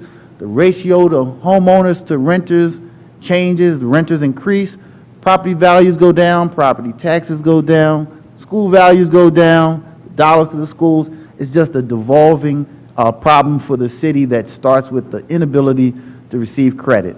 And Maple Heights is dealing with that moment right now, as the city of East Cleveland probably dealt with it back in the 70s. So we can look at what the same problem in the 70s has gotten us over 45 years or so in the city of East Cleveland, and Maple is battling to deal with that now as they find themselves at a tipping point with a minority population that's increasing. So what do we do? If the banks are not voluntarily meeting the CRA, we as a community as a government need to focus on pushing those involuntary banks to do what they can. We leverage dollars in terms of county deposits. If we deposit the county residents' monies with you, then you should provide these residents with what they need. Mayor Michael R. White provided that for my funeral home in particular. We were redlined. We could not get a loan. And Mayor Michael R. White said that exact thing, and it became a national model. And he brought First Merit Bank to the table, who made a loan for our funeral home, a $600,000 loan. We were able to build and expand a beautiful facility, and we paid them back in total in 10 years, from 98 to 2008. So that was what I would deal with, the involuntary banks. But as Mark and I talked about, there are some voluntary institutions. Someone called it a co-op, but they already exist. They are our neighborhood credit unions. The big banks deposit with credit unions to use their numbers to satisfy the CRA. But the credit unions are doing the work. And they're across this community, but they're quiet little gems all across Cuyahoga County that make home mortgage loans of $50,000 or whatever is necessary. And to support those type of institutions, I think, is part of the solution. How do we help them to grow, to be marketed, to be placed in front of those who desire to buy homes? And that is just a good, quiet little gem in our community, the credit union industry. So I think for just to close on that topic, I mean, for folks who are interested in that work with credit unions and the opportunity there, potentials for leverage and growth there, definitely please, talk to Councilman Jones and myself about that, because we're very interested in kind of figuring out how to expand that source of capital. Let me talk about, Director Down, you brought up the eviction issue. there's some, Councilman Brancatelli, there's some discussions going on now about how to address this issue in our community, and specifically starting in the city of Cleveland. But could you, I'm not sure what order we want to go in, but whatever makes sense here in terms of talking about eviction for a minute and what we're doing. Well, certainly the loss of Cleveland Tenants Organization was a blow to the city. It was a longstanding, well-recognized name, and really an advocate for those in highest need. But we are working closely with legal aid. We're looking at innovative strategies like right to counsel. If you're convicted of any crime, or if you're charged of any crime, certainly one of the most protected rights are right to legal counsel. In housing court, you don't have that same right. When you go through and look in housing court and see folks who really do need representation, don't have it, and especially as Director Donnell pointed out, when you have these bulk holders and large organizations that are out of state, out of the country, mismanaging their properties and then just evicting families, it's something that we need to look at closer. So I think looking at opportunities to work with legal aid around right to counsel, we're looking at issues around being able to seal some eviction records, because when we talk about families who have gone through hard times, who have been evicted, and can no longer get other housing because they have evictions on their record, we're looking at trying to seal some of the eviction records so people can have opportunities to go look who may have had a hiccup in their time, to be able to go in and find adequate rental housing again. So a few of these tools that we're looking, and I think that, as the director pointed out, through rental registration and others, making landlords more accountable. We do have a great wealth of really high-quality landlords throughout our region. At the same time, that small percentage which is really dragging down the market is what we're trying to go after. I definitely think the Housing Court's institution of their local rule requiring that a property has to be registered with the rental registry helps. Just that very small change help definitely increase our rental registration numbers, but let landlords have the landlords now be on our radar that we're just skipping the whole process of not being registered in the city. So that's just the number one thing I wanted to mention. But also, I think that the whole idea of the Legal Aid Society is investigating and researching, et cetera, for the right to counsel is very important, because we, as Building and Housing, we get a lot of phone calls of, it's not until a tenant is faced with that eviction that they decide to call us and then tell us about the 10 things that are wrong in their unit. But the problem is, by the time that we get the complaint and we get an inspector out, and then maybe we do issue violation notices, they've already been through the eviction process. Or if a tenant may very well be withholding their rent from the landlord just with themselves in their pocket, instead of in housing court with the rent and escrow program as well. I mean, but then at that point in time where they've withheld the rent, they've gone to the point of then calling us and saying their complaint's there, and we get out, but at this point in time, they haven't paid rent maybe in 2 months, and so the landlord is evicting them. And the landlord, the tenant may have very well had a defensible claim to say, hey, there's a hole in my roof and it's been leaking, but the tenant hasn't went through the proper procedures, and I think a lot of tenants don't actually know. So the whole idea that Legal Aid Society is pushing for the right to counsel on every eviction is just key and important, I believe. You know, and thank you both. I'll point out two things. One is give credit to this is a charity foundation who's enabled leadership at Legal Aid to take on this issue initially. It's going to take a lot of resources to make it work, and I think they've looked at 3 or 4 cities where this is working now, and really having an impact. The second issue I'll mention is clearly what was just laid out by the councilman and the directors for the city of Cleveland. The city has a housing court. When we go out to for example, just our inner ring suburbs that Councilman Jones represents, that's not the case, right? That housing court doesn't represent those the landlords, tenants, et cetera. So it's actually more dispersed. It's a more difficult issue to take on. But hopefully, if we can show in the city how these approaches can work and benefit both landlord and tenant, then that'll be a big success. So pay more attention to that, please. I'm looking at maybe we've got 5 more minutes here, so I'm up on before we take some questions and see. I know students walked through going to some class. I don't know what it was. I still get, yeah, they stole our coffee and stuff. I still get the willies because I took statistics right around the corner here when I got my planning degree, and the only way I got through it is that the professor gave extra credit if you quoted The Simpsons on your exams. True story.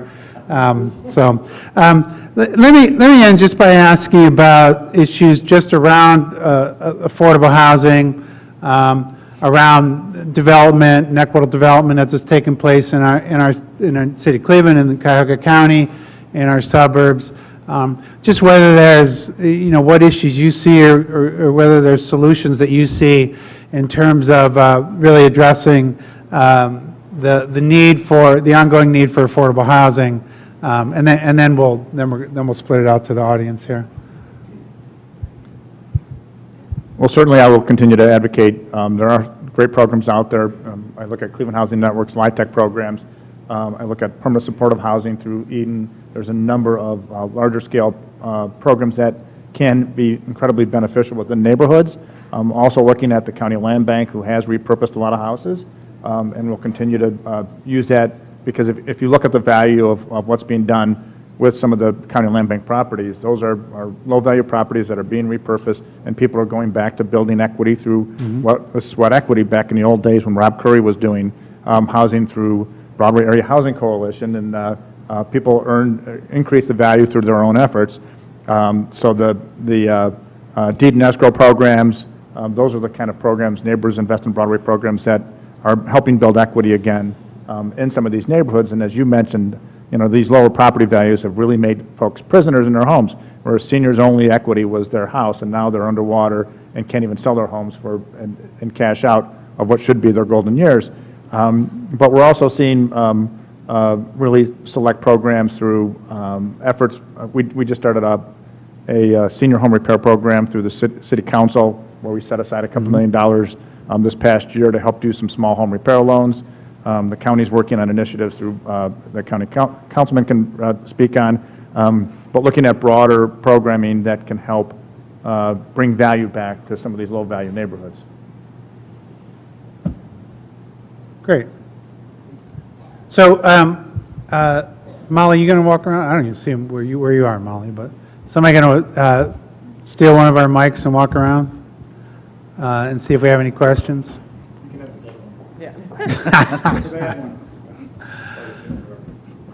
So let's open this up and see what we got here. Wait, I'm sorry, way in the back there. Yeah, I'll make you walk to the back. I can tell a story about my 2 new grandchildren. I know I don't look old enough to be a grandfather, right? But yeah, no, don't bring that up. There we go. We're ready for a question. Hi, good morning. Is there any kind of program or collaboration where, okay, so 30 years ago, the city of Cleveland planted these trees on this street in the 44104 area. The trees are like dying, it looks like the branches are going to fall off. And of course, it's messing with the pipes. So what can a homeowner do? Is there any kind of thing where the city can come pull these trees up and not penalize the people that live there?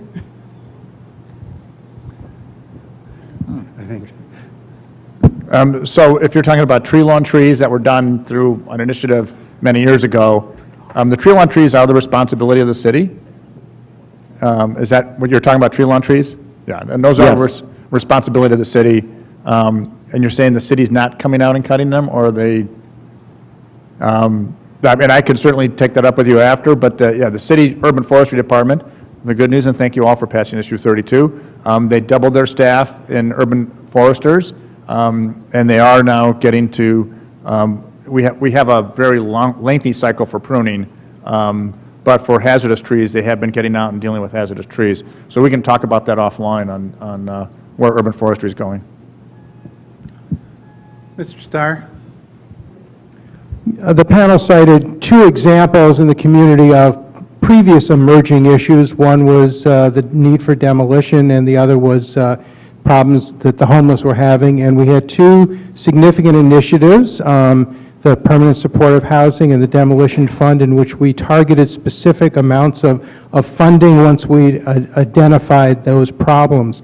The county recently created a county housing plan, which had specific recommendations and looked at a bunch of issues that need to be addressed. I'm just wondering, from your perspective, you know, do you have other emerging issues that you presently see from the county and the city level that would be similar in that way, in which you would see some specific dollars that need to be allocated in order to address some of the emerging issues? Thank you. We do have a housing plan. It was presented to us, and Mark McDermott and others presented this housing plan. It had all of the, I'm going to say, all of the ingredients necessary for a healthy community, from access to capital to you name it. But what the one drawback, I'll say, or shortcoming was, if you like cooking, you don't just have ingredients, you need to have a recipe. And we needed to continue to develop the recipe of how you use each one of those ingredients. How much access to capital does Solon need? How much does East Cleveland need? You know what, you go by, and since I have to represent an entire county, and I have colleagues that have their own interests, obviously, we have to develop what is going to meet the needs of the most vulnerable across the county, and make something that's going to work. I like to use the word transformative. We can go in and do some surface things, but how can we do something that will genuinely have an impact? You know, if I'm here at the county, I've got a real job, and I have to do that. So when I come to the county, I want to make sure my time is well spent creating something that's going to have a positive impact for the community, for all of Cuyahoga County. And I say all of that to say, we started with demolition, but there is a need for more. And rehab and affordable housing, and all of those things are the next logical step. So I don't have any announcements to make, but I want you to know that we are working. And a time will come when we're able to say, this is what the county is going to do next. And money certainly is going to be a driving factor. Money always tells where your values are, right? They say that all the time. When you make a budget, don't listen to what I say, listen to what my budget tells you and where we put the dollars. And so keep watching for those things in the future. Thank you. And so an example in Cleveland, the mayor rolled out the neighborhood transformation plan a couple years ago. $25 million was set aside on a bond, and $25 million then was leveraged with the local banks about investing. And that neighborhood transformation plan was very specific to be holistic within a particular neighborhood. And one of the neighborhoods, for example, Glenville, where they're saying we're setting aside X amount of dollars to do counseling for small businesses, create small business opportunities, working with local institutions, also helping leverage to do new construction in a market that is underwater, and at the same time working with larger institutions. So West Finch already broke ground for his larger scale apartment building. As part of that, there's a retail component that the city's underwriting for small businesses and startups. So it's looking at a very comprehensive and a targeted approach, which is very hard in an environment where you have to satisfy 400,000 residents to say we're going to target that kind of resources. But the idea is to show where you can make a strategic investment within an area, and then how do you take and replicate that in other neighborhoods. So, thank you, Councilman Brancatelli, for saying that, because that's what I was going to say about the Mayor's Neighborhood Transformation Initiative, which is spread over another 4 neighborhoods, not just Glenville. But as an announcement, which is really not ancillary to this, because as the mayor's looking at a holistic approach, not just going in and trying to subsidize, because subsidies don't work long-term, but making really a stable investment in the neighborhood that can be self-sustaining. I think it was about maybe a week ago, last Friday, it was announced that the incubators that will be in the Finch project, at the bottom, the businesses, applications are now being accepted for businesses to apply and be a part of that process. I think it may be 3 businesses that will be chosen to go there. The application appears to be really short, so if you have any questions about that or interested or pass on that information, you can send me an email and I can forward it back to you, because just having self-sustaining businesses in the communities is very important to revitalizing neighborhoods. I'm going to say one other quick thing about the county, and that is just to give credit where credit's due at this phase, including the councilman to my left here and others. And that is that 4 years ago, 6 years ago, the county didn't pay as much attention on the housing side, right? I mean, the county has a big health and human services budget, does really important work that we all know for the health and the vitality of our residents and our seniors and our kids and vulnerable populations, et cetera, but is paying a lot more attention on the housing side, is in significant dialogue around possible joint work with the city, with other suburbs, et cetera, on housing. And to me, that's very encouraging. We also know that things don't happen overnight, so it takes a while, and things are political. You need votes. So, yeah, thanks. Might I add to that? I always say, remember our 6th grade, 7th grade social studies. There are 3 branches of government, executive, legislative, and the judicial. And our county executive, I love him, support him. He's doing what I consider a yeoman's job. But you do have county council as well. And I serve as the council vice president. We have our president, Dan Brady, and our leadership is a separate branch. We're all separate but equal. And when concerns are not heard in one branch, you have the other branch. And I always say, keep that in mind when there are needs in the community. Perfect. Good morning. I had a question. After seeing the slideshow that Frank put on, it was just devastating to see it. But my question is kind of branched off of that. So if we know historically that predatory lending has been done in the African American community, and when we hit the bubble for real estate, and a lot of people lost their homes, the banks were bailed out. So my question is, does the city have some kind of initiative for those homeowners who made it through that and are trying to hold on to those properties? But as you said, in those certain communities, 70% of them need their C homes and need repairs, but they're not getting approved for repairs. So is there some kind of incentive for victims of predatory lending where they are guaranteed to get some kind of funding to assist to hang on to the homes that they're trying to hold on to? I can answer that just in the terms of the Mayor's Neighborhood Transformation Initiative. So not just, there's components for new development, there's components for vacant property rehab, and there's also components for occupied properties rehab in the 5 areas. So Glenville, Buckeye, Metro, I'm leaving out 2, and apologize, Cosgrove probably can say it. He's back there. He's thinking.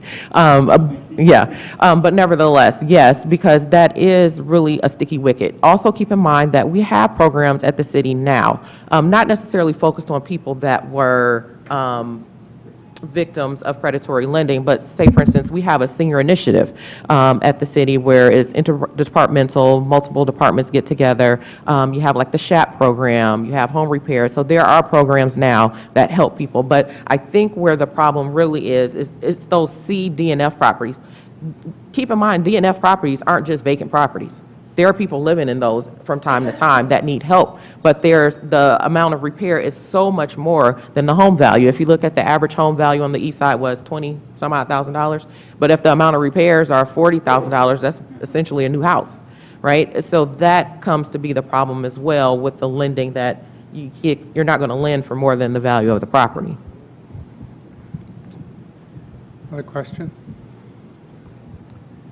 Mention was made of the code enforcement difficulties that are presented by certain emerging owner investors that are absentee. And I was wondering what legal tools are needed to get code compliance and tax payments from bulk investor and absentee homeowners.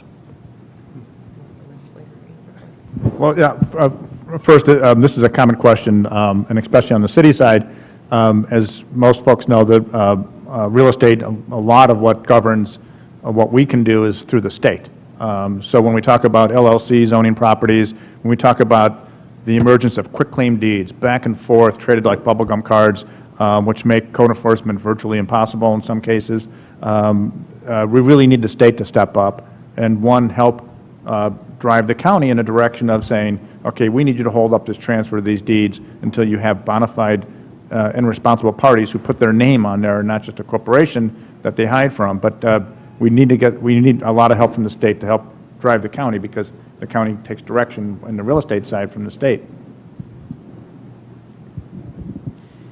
And from our standpoint, code compliance, it's hard in the sense of getting a person into court, meaning we can issue a violation notice or a ticket. We get it to the point where it's filed, a complaint, et cetera, is filed in housing court, and then it's just a capious because the person doesn't appear. So what do you do then? I believe that housing court judge, Ron O'Leary, has been pushing towards maybe doing trials in absentia, meaning holding people accountable that don't appear in court. So I know that, we've had that conversation, and he's been thinking about it and moving towards that. That would be a huge help. Now, if it will work or if it will happen, we'll see. But that would be a good policy change. One last. So this is just a comment following up on what Director Donald said. So on the issue of housing preservation, if you can navigate sort of the Community Development Department's website, which I never got around to fixing, you will find a number of us who do receive funding from both the city, the county, from private foundations, Home Repair Resource Center, Community Housing Solutions, Neighborhood Housing Services, and to the question of sort of the LTV issue and, houses being underwater and so not be able to get home repair. A lot of us do that. NHS does that. A lot of us do grant-based work as well. So those resources are there, and I do want to credit, because I know from being at the city that a lot of time you don't see that the city is a strong funder of those things, but we certainly, I said we certainly are. The city certainly is. So. Yeah, I think the balance of much of the focus of the balance of the day is on increased leveraging of private capital for the kind of solutions we're talking about, and to the question we just asked. So I'm going to end on time, and please ask you to join me in thanking our panelists for being up here and doing such a great job. So this panel is a follow-up to the previous one, where we're looking at the larger issues of emerging housing issues. And on this one, we want to focus a little bit more narrowly on what are some of the barriers to affordable housing. Can't hear me. Is this better? Okay, I guess I got a lot closer. So we're going to be looking at some of the barriers to affordable housing. And I think it's pretty clear that a vital community is a community that provides for the housing needs of all of its residents. And I think particularly for those who have the greatest needs and the greatest housing insecurity. And so we know that we have some specific populations in Cuyahoga County that are experiencing a lot of difficulty when it turns to trying to find safe, decent, and affordable housing.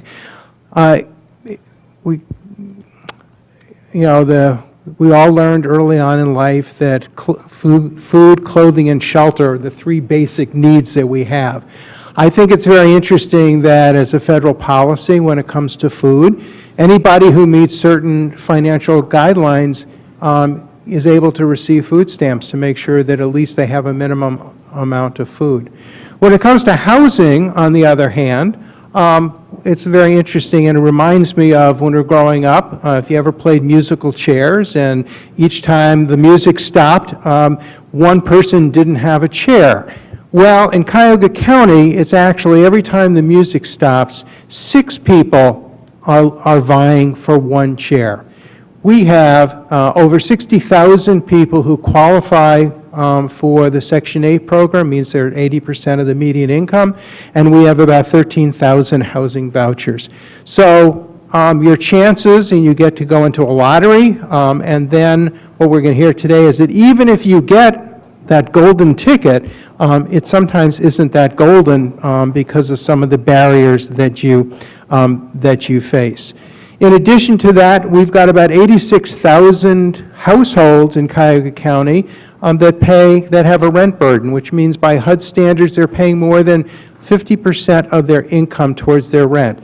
So that means if they are trying to make sure that their family has a decent roof over their head, any other things that they need to address, health, education, other needs of their children, those are all going to be under stress in order to pay their rent, which of course leads for some people to end up being evicted. I think we touched on one of the key issues that faces the community in terms of the number of people who are evicted. Cleveland Housing Court, 10,000 evictions. We have close to 20,000 evictions throughout the county every year. So those are some of the issues that we face. And so our panel today are each experts in areas that we're going to touch on. And I've asked them to do something a little bit different than normally do, is that first I'd like them to talk about what some of the barriers that they see that confront the populations that they work with.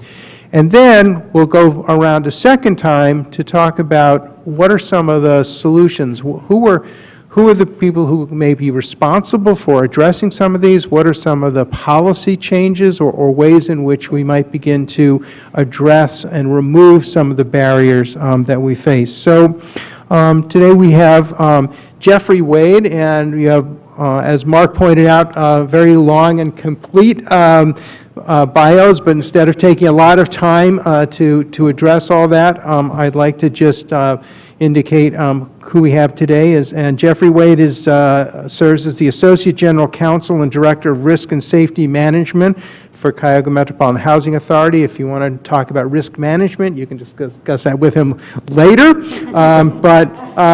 And he states that he's animated by the desire to maximize the stewardship of the public's resources with an emphasis on quality management. So one of our most important institutions for providing housing to those who are at the lowest levels of income, public housing, and those under the Section 8 program come under the Housing Authority. Chris Knestrick is the director of the Northeast Ohio Coalition for the Homeless, and he's been working in this field for over 10 years, addressing issues both at the local and international level. And then we have a team, Maria Smith and Chris Canary, who will be addressing the issues of the reentry population. What are the barriers that they face, and what are some of the solutions? Maria is a supervising attorney at Legal Aid in the housing group, and she and Chris are the co-chairs of the Housing Committee of the Cuyahoga County Greater Cleveland Reentry Strategy Coalition. That's a mouthful. So I think we have a lot of expertise. So I'm going to turn it over to Jeffrey to start, talk about his perspective on some of the barriers that we face in the community. Thank you, Phil, and good morning. So as the 7th largest housing provider, or public housing authority in the nation, we have greater than 10,000 units across the county that the authority owns or manages. In addition to that, we actually have greater than 15,000 voucher households that we administer throughout Cuyahoga County. So I'll spend a few moments speaking about the two major programs, public housing and our voucher program. One barrier that's common to both programs is not surprising, which is financial. The subsidy level that we receive appropriated by Congress through HUD declines year over year, and that's been a substantial burden, which becomes a barrier to furthering our mission to provide safe, affordable, and decent housing across the county. One of the other particular challenges that we have here in Cuyahoga is that we were the first chartered public housing authority in the United States, and particularly for our families, the housing stock that we have for families dates between the late 1930s to the mid-1950s. So as we are faced with the challenges of declining subsidy, we also have the resources that Congress appropriates for maintaining our public housing portfolio declines year over year, such that there's multi-million-dollar capital backlog in order to maintain and to keep those units online and able to serve our communities. In the public housing portfolio, we also have challenges based on just the complexities with both maintaining existing, but also for the development of new housing stock, whether that comes from the environmental conditions. We're also, because of the age of our portfolio, we also have to deal with the historic character and be able to demonstrate that we can preserve that character if we redevelop those locations. One of the challenges that is common to both, as I mentioned, is finances. That's true for our voucher program as well. We see that in real terms, that as Phil outlined, the demand for voucher continues to increase, but our ability to make those vouchers available continues to decline, both from an administration, but also just the availability of vouchers to make them available to candidates to actually find housing. One of the other things that's a barrier for our voucher program in particular is something that I'll just refer to as the value proposition, meaning that if I'm a private property owner who desires to rent this to a candidate, as I look across the market space, if I have, let's say, 4 potential candidates for my property, and one of those 4 brings with them a voucher, one of the things that landlords oftentimes will question is there a return on investment? Is there an economic value that returns to me as the owner in accepting that voucher? Some of that comes from some of the stereotypes about those who have vouchers that are coming as a particular candidate to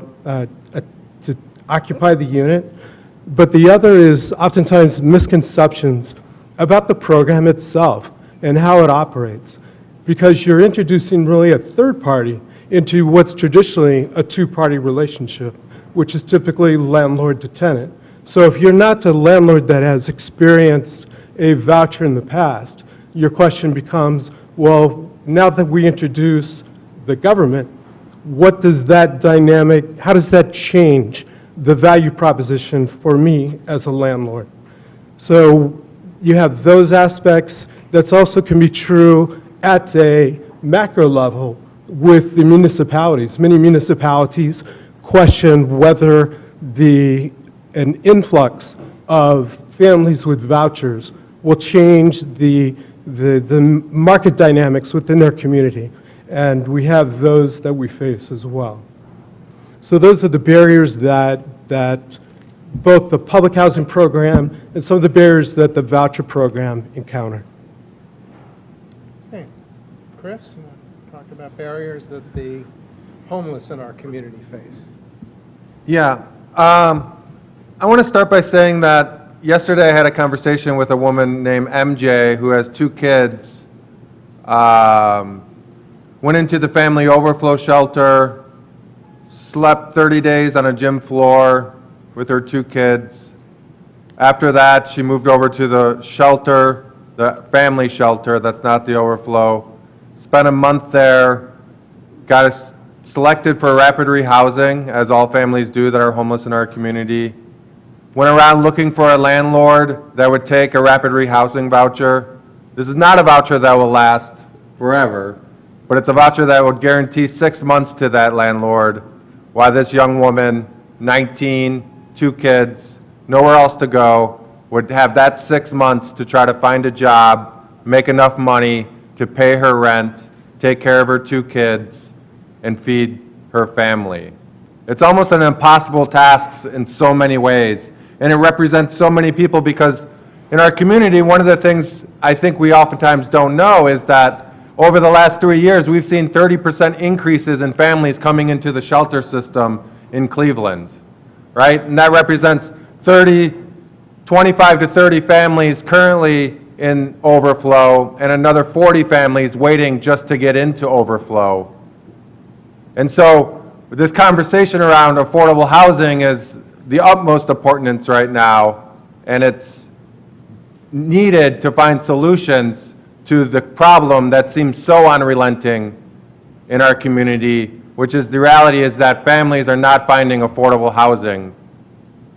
And if they are, they're not able to keep up with the rent. So one of the barriers is the evictions. So many of the families that come into family overflow are families that have been evicted and weren't able for non-payment of rent or for other reasons. And I think one of the greatest barriers we have is just the lack of affordable housing for these families. The inability to find places that are affordable, that will not make them rent burden, and are able to sustain in those places to sustain in those places. And I think the other barrier, I think, in our community that I see is that we are a community that has decided that we will pick you up when you fall on the floor, but we won't prevent you from falling. And what I mean is that we're a community that hasn't invested deeply into homeless prevention dollars, and that's one of the greatest barriers that, people that have housing that are on the verge of losing it have no resources to go to turn to be like, I'm going to be homeless in a month, can you help me? And I get those calls every day, and I'm always like, I don't know where to tell you to go. There's some money out there to help cover your rent. There's some money out there to pay your utilities, but it's very little for the increase in need that we're seeing in our community. The reality is that every shelter is full every night. There's waiting lists for the family shelter, and so I would say another great barrier we have is finding landlords that will take rapid rehousing vouchers in our community. It's very hard to find a landlord to take a lifetime voucher, let alone a voucher that's good for 2 months to 6 months. And so that we need to continue to find landlords that will take vouchers, and it's an unending conversation that we have. And just I think, I'll leave it at that for now. Okay. Maria and Chris, I guess the slides are loaded. Are you going to use those now? So somebody could. Okay. Yeah, that's good. Good morning, everyone. I wanted to talk real quickly about the larger framework, because I think without understanding the larger framework of how we got to the problem specifically that Jeff and Chris are talking about, then we won't really understand, we won't be able to understand in the weeds the problems, and we won't have the vision for how to address the problems. And so the 2 larger frameworks that I wanted to talk about are, one, the perspective of what of what housing means. Because Matt Desmond addresses it a little bit in the back of his book, Evicted, but Phil was talking about this housing not an entitlement for low-income people as opposed to food being an entitlement. But there are some housing policies that are entitlements if you're middle income and you have a mortgage. So we know how to make housing an entitlement program when we want to and for who we want to. But we have not chosen to do that for people that are the 80% of medium, below 80% of medium, and that are not trying to purchase a home. So that's one of the largest problems, is that we could make housing an entitlement. We could recognize housing as a right, but we've chosen not to. So we need to look at that framework. The other, or the perspective or the philosophy of how we've gotten to that point. The other thing is that in terms of what we'll talk about later, the solutions, one of the bright stars that we have is the Fair Housing Act. But we have to understand the history of how we got the Fair Housing Act, and this is also to address the perspective, or our history of a nation, of our housing problems. So when Dr. King was killed 50 years ago, and they passed the Fair Housing Act, many scholars believe that one of the reasons, or the impetus of Dr. King's final assassination, was that he had given a talk at Riverside Church, and he basically laid out 3 principal problems that the United States has: racism, militarism, and excessive materialism. And I believe that those 3 things are the reasons why we can't seem to move forward, and it might have led to the death of Dr. King, but as a result of his death, we did get the Fair Housing Act. And I think that if we move as a community to recognize the tools that the Fair Housing Act gives us, then we can grapple with some of the consequences of the larger lack of vision, lack of mission, lack of philosophy or perspective about housing for everyone, that we can move forward in coming up with solutions that are going to address the problems or the barriers that are created. In terms of specific barriers that Phil was alluding to, source of income, discrimination, and the eviction problem, or the pre-eviction problem that Chris is talking about, I think that the other panel that was talking about right to counsel, that would be a very good first step to helping some of the problems that we have for low-income people to get affordable or keep affordable housing. I didn't talk about reentry. Yeah. So, as was mentioned, Marie and I co-chair the Reentry Housing Committee. I also work at the Fair Housing Center. She's at Legal Aid. We deal with housing issues and folks in crisis around housing issues on a regular basis, and we see a host of barriers. Increasingly, denial of housing because of poor credit, because of a past history of eviction, because of a history of criminal convictions. High rates of discrimination against folks with vouchers or subsidies. A recent study, my colleague Michael Lepley, who's here, and Lenore Mangiarelli conducted at our office, found over 92% of landlords outside of high poverty neighborhoods where folks are already able to use their vouchers are refusing vouchers, even when their rent is within the affordability or the payment standard for that voucher. So that is a really compelling bit of information, I think, that really calls us to think about strategies and solutions, which I will wait to discuss on that front, right, for those folks who are fortunate enough to participate in the voucher program. Poverty, though, I mean, I think is a really huge issue as well. I mean, even for working families, you know, we see so many folks can't access affordable housing or within their means this high rent burden for folks because we don't have a minimum wage in Ohio that is a living wage, right? And, you know, this breaks down largely along racialized lines because of our historic policies as well. And so we see an outsized impact on communities of color facing these particular challenges. And we tend to think about HUD-subsidized and HUD-assisted housing as the safety net for folks, but with the shortage that Phil pointed out, 1 to 6 for example, locally, it's not. And those folks are maybe even more secure when they're able to access CMHA's public housing or subsidized housing buildings or the voucher programs than folks who are not lucky enough to win that lottery when the list opens up or get access to that housing, and who are struggling regularly, and as a result of that burden, finding themselves in eviction court without representation often, and mounting barriers as they move forward. Switching gears to focus a little bit more specifically on reentry, when we talk about that, we're referring to folks transitioning home from incarceration, and reentrance, really, that transition doesn't ever end, and the impacts in people's lives of former incarceration stay with them forever, and we see that as the idea that you could sort of, move forward is increasingly a challenge for folks with past criminal convictions.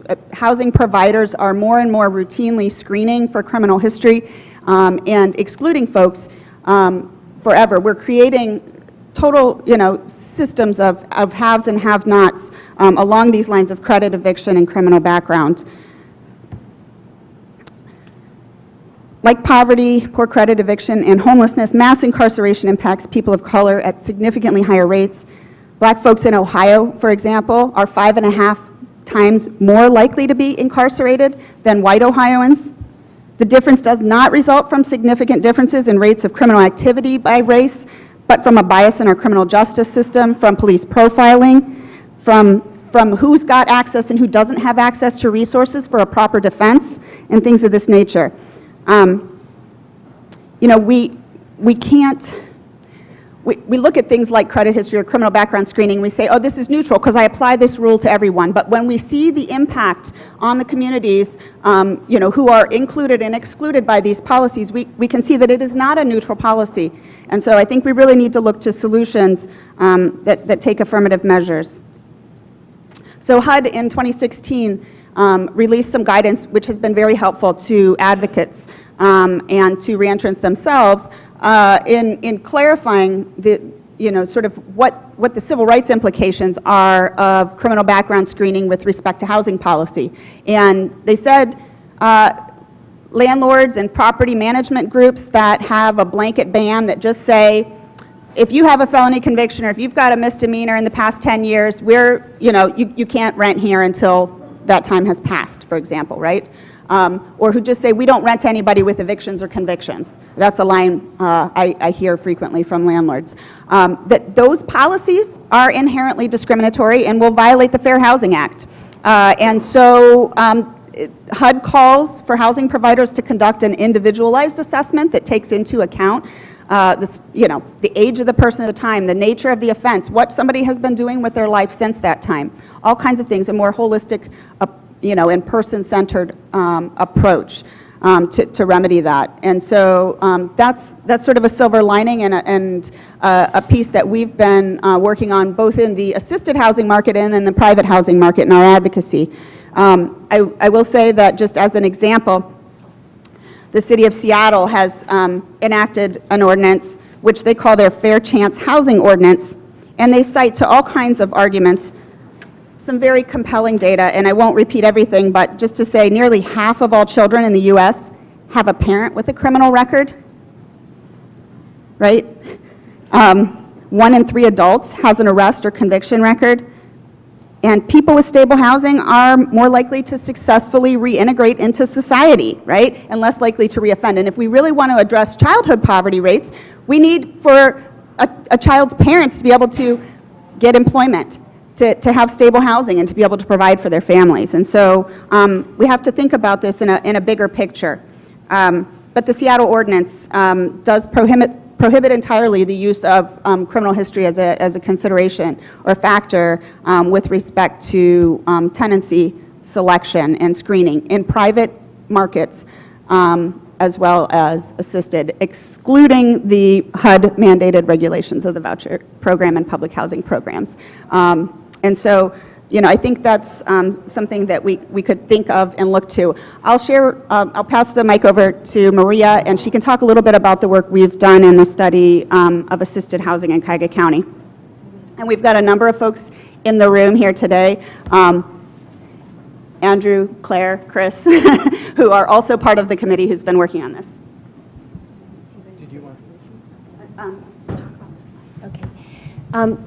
One of the things I wanted to say about the HUD guidance is that the HUD guidance recognizes that mass incarceration is a huge problem in the United States. And it starts out saying that there are 100 million people in the United States, that's 1/3 of the United States population basically, that has some form of a criminal record. So it has a disproportionate impact on African Americans, but obviously it has an impact on a lot of people. And that means that none of us in this room don't have someone in our families that have not been affected by the criminal justice system.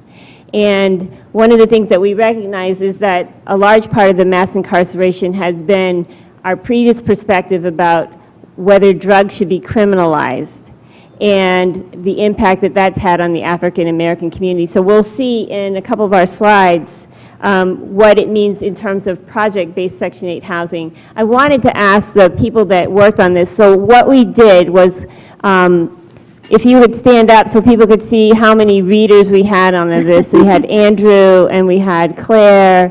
We had about, I don't know, 10 of us. Chris was one of the readers. We read basically 108 tenant selection plans. So what tenant selection plans are, each project-based Section 8 housing provider, which is a third component of, quote, affordable housing, housing that's based on income.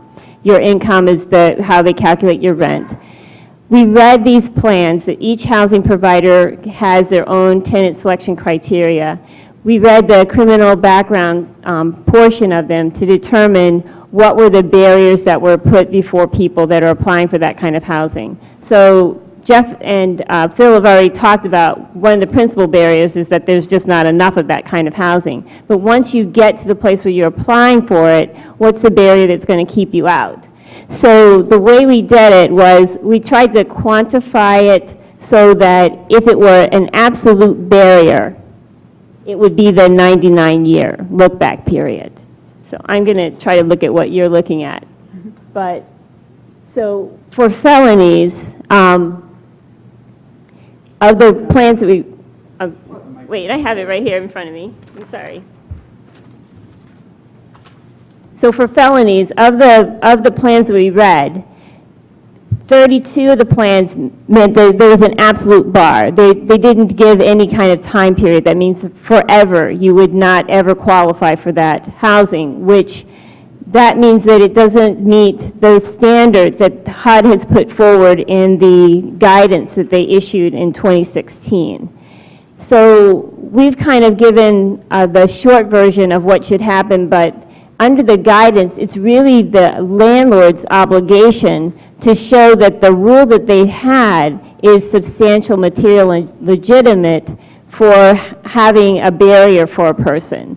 And that, once the landlord has shown that, then it's the person that's applying gets an obligation to show that there's a least restrictive alternative. So these plans typically don't follow this framework because they were written before HUD issued the framework. So we were looking at the plans to see how close they would get to the framework.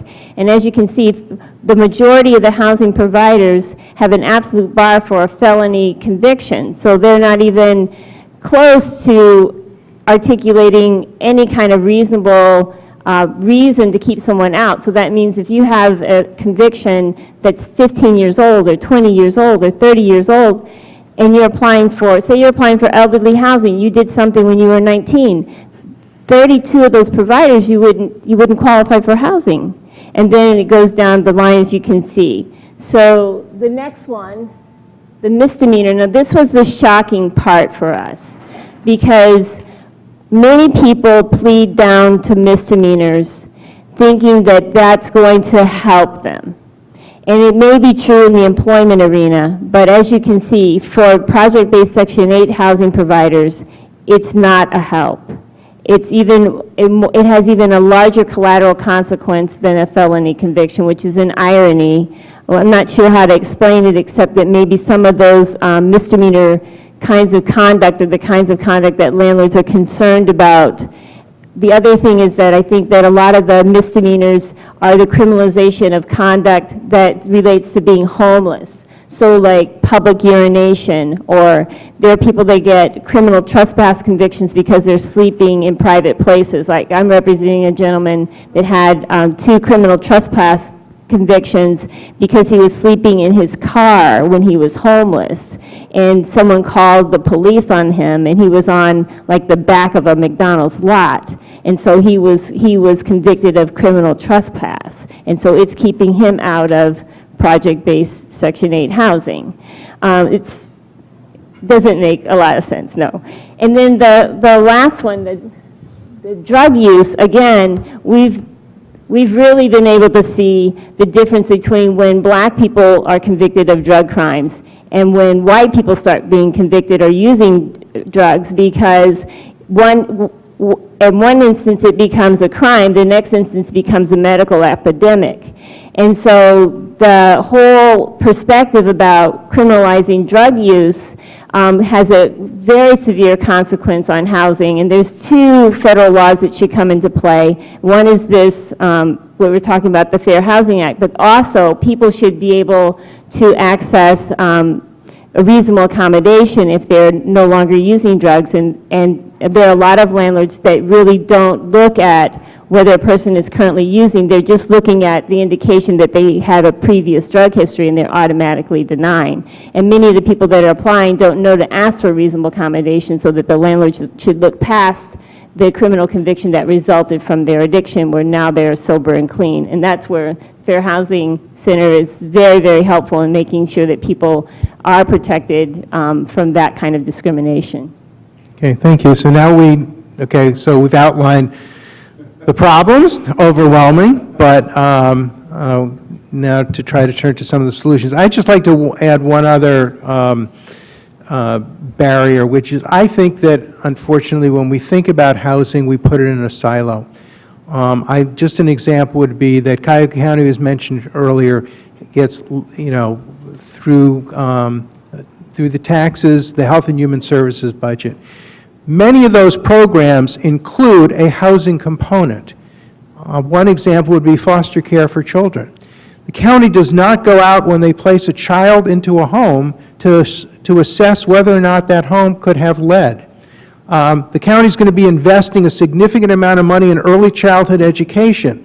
One of the things we know clearly is that a child that is lead poisoned is not going to be able to perform very well in school. So we are condemning them initially by having government funding, putting them into homes which may or may not meet what should be basic standards to protect the child.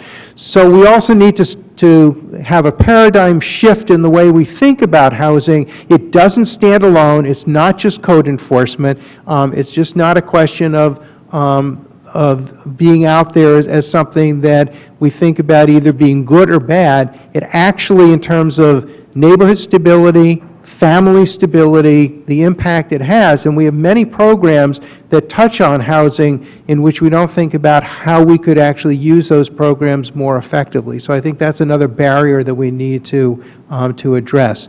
So now we've heard about the problems. Turn it over to panelists to speak to any of the issues that they've heard raised in terms of ways that they would say that we might, as a community, try to begin to address some of those issues. Jeffrey. Thank you. So the first approach that we are taking advantage of, that many of the public housing authorities across the nation are considering, some have actually applied for, something that is referred to as RAD. And this is, if you know nothing else about government, we're in love with acronyms. And this one in particular is the Rental Assistance Demonstration Program. And really what that means is that it frees up the public housing authority to actually approach the private capital market to approach private lenders to obtain sources for financing, because we're not receiving it from Washington. So it gives us the opportunity to go to the private market and to obtain financing. One of the implications of making a conversion of a public housing development to a RAD development is that it changes it from the public housing model to more of a project-based Section 8 model. So the dynamics change with that as well. But the most important is that we're able to take the 20-year capital need for a particular building and go to the private market, obtain the financing to make those improvements, to make a demolition, to do a rebuild of that particular development in order to sustain this in a different way. And then, of course, we also have the opportunity, as do any other developers, to compete for low-income housing tax credits. And that's been a model that we've pursued as well. But that's not unique to public housing authorities. That's open to all developers. On the voucher side, one of I think the best opportunities that we have as a strategy to overcome a landlord's reluctance to accept vouchers is communication, it's engagement, really bearing on the value proposition of what the voucher means.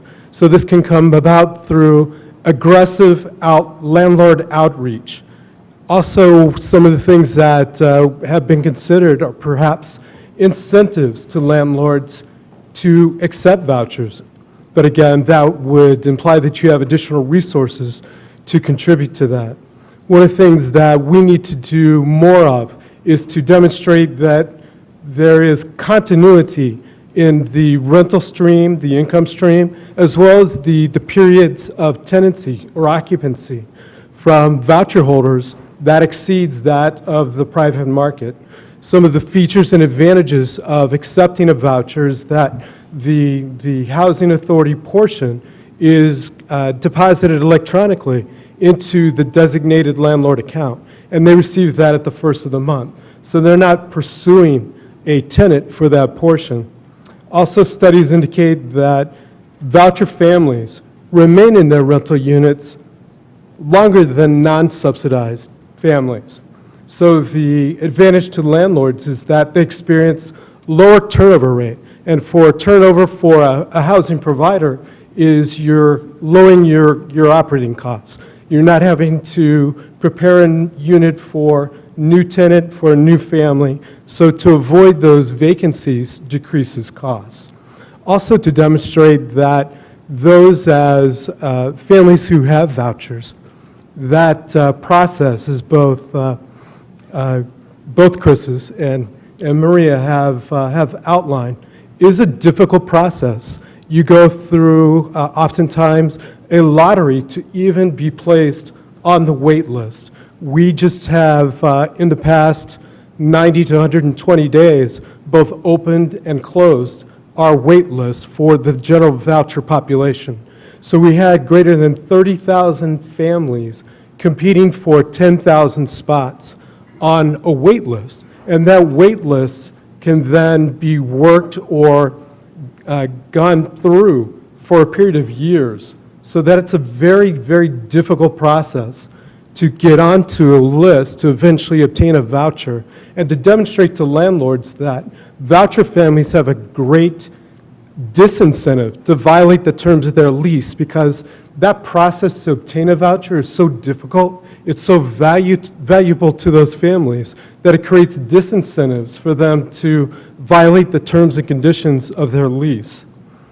Also, the ultimate is that a voucher family that experiences eviction in general terms can also have that voucher terminated. So that's another disincentive for families to go through that process.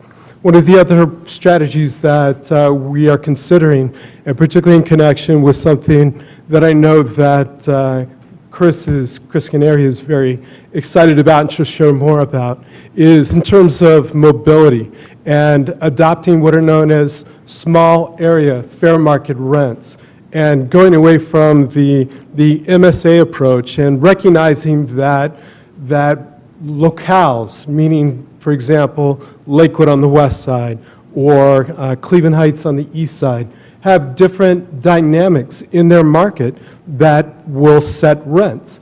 And to account for those individualized markets in order to be able to establish a rent standard that is competitive. And then in connection with mobility, something that is just encouraging those with vouchers to recognize that they have the freedom to select the community that they desire to live in, provided, of course, that the rental standards will facilitate that. But engaging very specifically with families, encouraging them to look beyond geographic boundaries and perhaps familial boundaries to understand that there are opportunities both in terms of the school systems and the other amenities that communities may have that the community that they reside in does not have. And there's a growing body of evidence that demonstrates that those with mobility programs, that they see increased and better outcomes with their families. Chris? Thank you. Solutions. You know, our community is a housing first community, and we've done a really good job with permanent supportive housing for single adults. And I think 811 units for single adults that are long-term homeless in our community, which is a weird definition, but needless to say, they have access to permanent supportive housing coming out of the shelter system. What we don't have is we don't have permanent supportive housing for families. And so I think imagining and investing in permanent supportive housing or some model that would allow families that have gone through the homeless service system many times is a really important idea that I think some people have put some work into in this community that needs to be talked about and looked at again, considering we're reaching what they call a functional zero for single adults. I think, I know we've talked about this, but I think we should be a community that has the imagination and has the will to say that housing is a right. There's flat out, it is a right that is guaranteed to people in this community, and I think actually having that cultural imagination, a city that believes that and works towards that is something that could help us move towards solutions. I want to say that, you know, the reality, and I think we've looked at these statistics, and we've talked about mass incarceration, we've talked about the, and I think the reality is that these are legacies of racism that are part of our community. It is the reason why 95% of the families coming into the homeless system are people of color, are families of color, people of color. It is the reason that 89% of the people that use this homeless services are people of color. And I think that, and I say this every time, but the work to end racism at any level, at any place, is also the work to end homelessness. And so I think we need to continue to use that, to have an analysis that is really anti-racist in all of the work we do. And I think that would move us in the right direction. And I think one of the final things I want to say is that I want to come to a panel that, and this is a great panel, and I don't mean it that way, but I want to come to a panel with rooms filled of people that are poor, people that are struggling tenants, people that are using, you know, subsidized housing, people that are living in CMHA housing, and I want them to sit here and I want them to tell us what the solutions are. Because I think fundamentally what we don't one of the things we don't have in this community is we don't have a housing movement, right? We don't have people that show up demanding that our elected officials make choices and political decisions to fund affordable housing and not give low-interest loans to high-end luxury developers. And I think and so I think we need to, I think with the closing of CTO, we don't have people that are on the ground organizing folks to demand affordable housing in our community, because what I hear is that we won't fund homeless prevention, we won't fund more shelters, recognizing that we need more shelters, we won't build more affordable housing, and we won't build more transitional housing. And so my question is what will we do? And I think what we need to have is to have a movement of people that are dedicated and led by people that are utilizing affordable housing to tell us, to give us direction of what they need and what they want. And I think a lot of what my other colleagues will give lots of really amazing solutions to complicated problems, but from my perspective and the perspective of the Northeast Ohio Coalition of the Homeless, we need people that are experiencing homelessness, we need people that are, minimum wage workers, and we need people that are utilizing affordable housing and subsidized housing to have a leadership role in any of these conversations.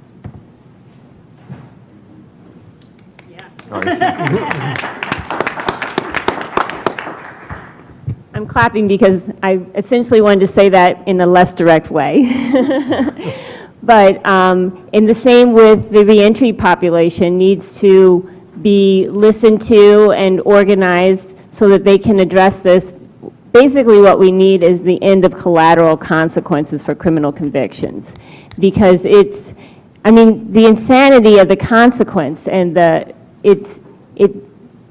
it creates so much wasted talent. And again, as Chris was pointing out in terms of the children that are impacted, it creates this cycle also. And so the few dollars that we do invest in affordable housing don't become a good investment because we're undoing it by making it difficult for the people who most need to access housing when they've come out of incarceration so that they won't recidivate, can't get it. So that's one of the things that, total overhaul of our criminal justice system, what we consider crimes and what we consider the appropriate punishment would be a good beginning.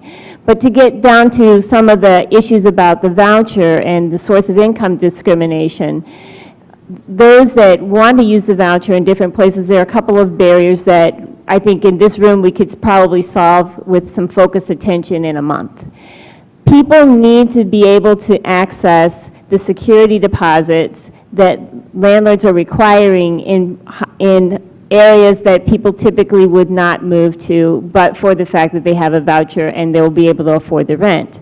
So they need to be able to come up with a $1,500 security deposit. They need to have quick access to moving their property from one place to another. I have more clients that get in trouble because they have this kind of long transition because they have no access to funds to move themselves from one place to another. And so in the process of moving from one place to another, their choices are not pay the rent where I am, which leads to an eviction, in order to get to the next place that they want to go to. And then the eviction, even just a simple filing of an eviction, not a judgment against them, but the simple filing of an eviction becomes an impediment either for the process that they're moving to or to the next time that they want to move, because landlords are looking at that there was an eviction filed.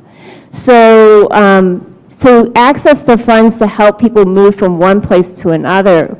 The other solution would be to stop promoting criminal background screening, because one, I don't think we know, I would like to put Frank forward on this, I don't think we know really how accurate it is in terms of the landlord that's using it. Does it provide the information that they really need? Like one of the tests in the guidance is that it's the landlord's obligation under the guidance to show that the policy or practice is necessary to achieve a substantial, legitimate, non-discriminatory interest.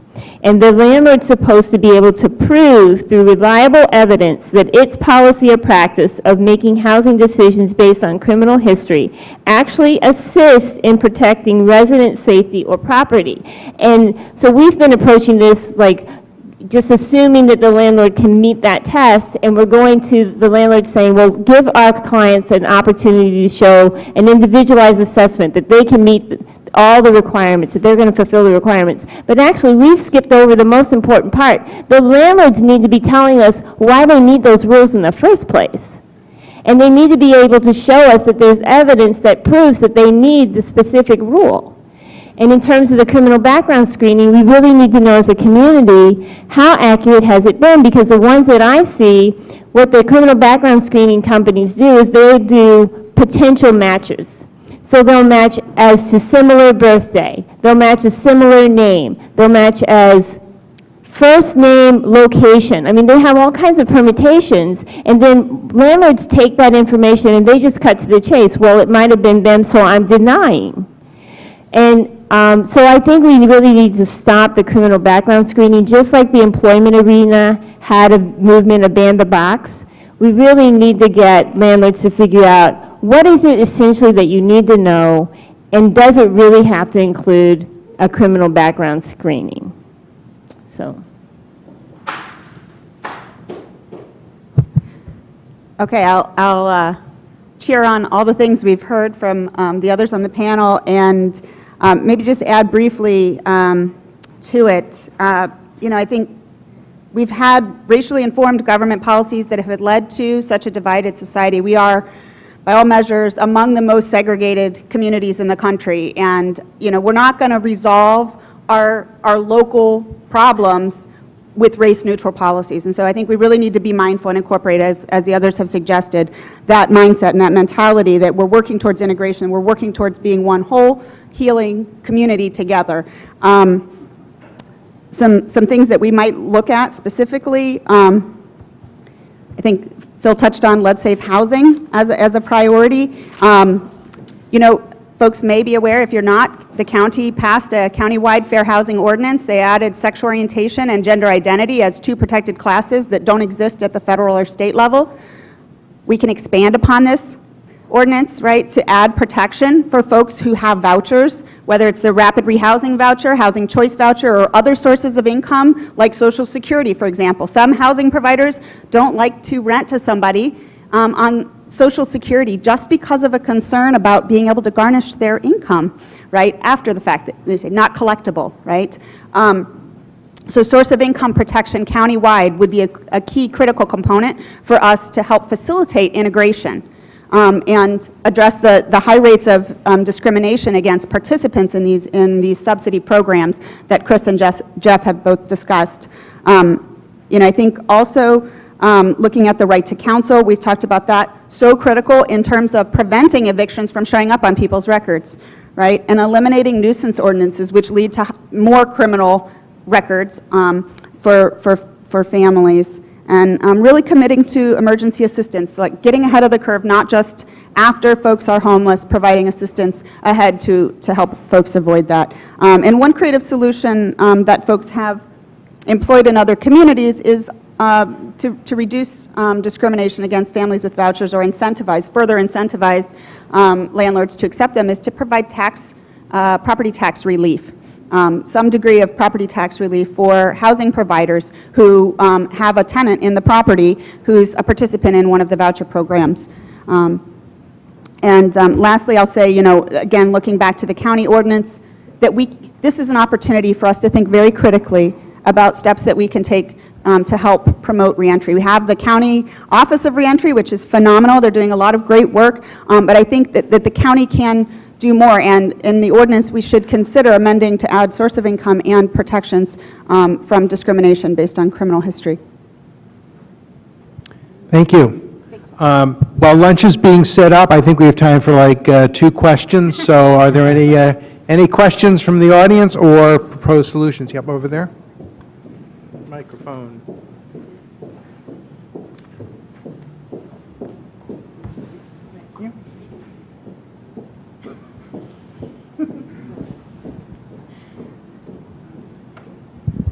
This is a question that's kind of touched on by Professor Smith, and, but is actually for Mr. Wade. And it wasn't that long ago, I think maybe 10 years ago or somewhere close to that, when CMHA or Section 8 or HUD, whoever it was, had money and funds to pay for rental deposits. And no longer are there funds for that. So there are people who are in your system now who have absolutely the right reasons. Everybody agrees they have the right reasons to move, but they can't because they can't come up with that $1,100 or $1,200 rental deposit. So when you talk about going into the private sector for dollars and some of your RAD and so on concepts, where is there an idea to go somewhere elsewhere for money, since the funding for rental deposits dried up, to help these people out? You know, finding money to help people pay for rental deposits, because they don't have that kind of money. They can't move, and so you have people living in places where there have been trauma events. There are people living in places where they don't have enough space because their family has grown, and so on. So they have legitimate reasons to move, but they can't because they don't have the rental deposits.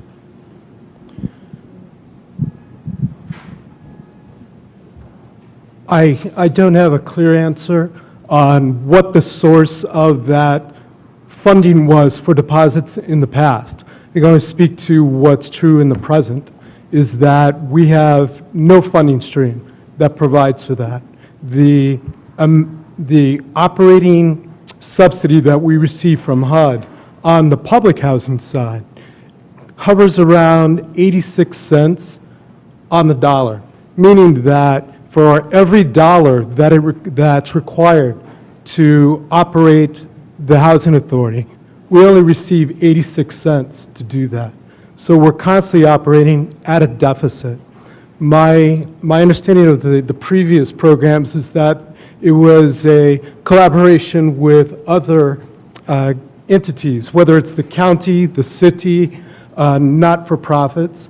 But I agree, it's that it will take a community consensus that first identifies that the need for security deposits to facilitate mobility is a priority, but also then to have engagement across public, private, and other aspects of our community to be able to develop those resources. So just quick history on that. It was actually Cuyahoga County's Department of Development that provided security deposits. So they did it for about 5 years, and I think about 4 or 5 years ago, they stopped allocating funds for that. The County Housing Stakeholder Group has proposed to the county that that would be actually something that could have an immediate impact that would be very helpful. It actually wouldn't be that costly, and in fact, one idea that's been presented would be you could even do it where you wouldn't actually have to allocate any dollars. You could just say that the county would guarantee the security deposit, and so you could provide that types of funds, and then the county could put some funds in reserve for that. So there is a proposal in front of the county, and I think the stakeholders would suggest that anybody who feels that this is an important issue should be talking to their county council person, because it is before them now as part of the housing plan and housing suggestions as something that actually could be done. I think we'll do time for one last question. Anybody else?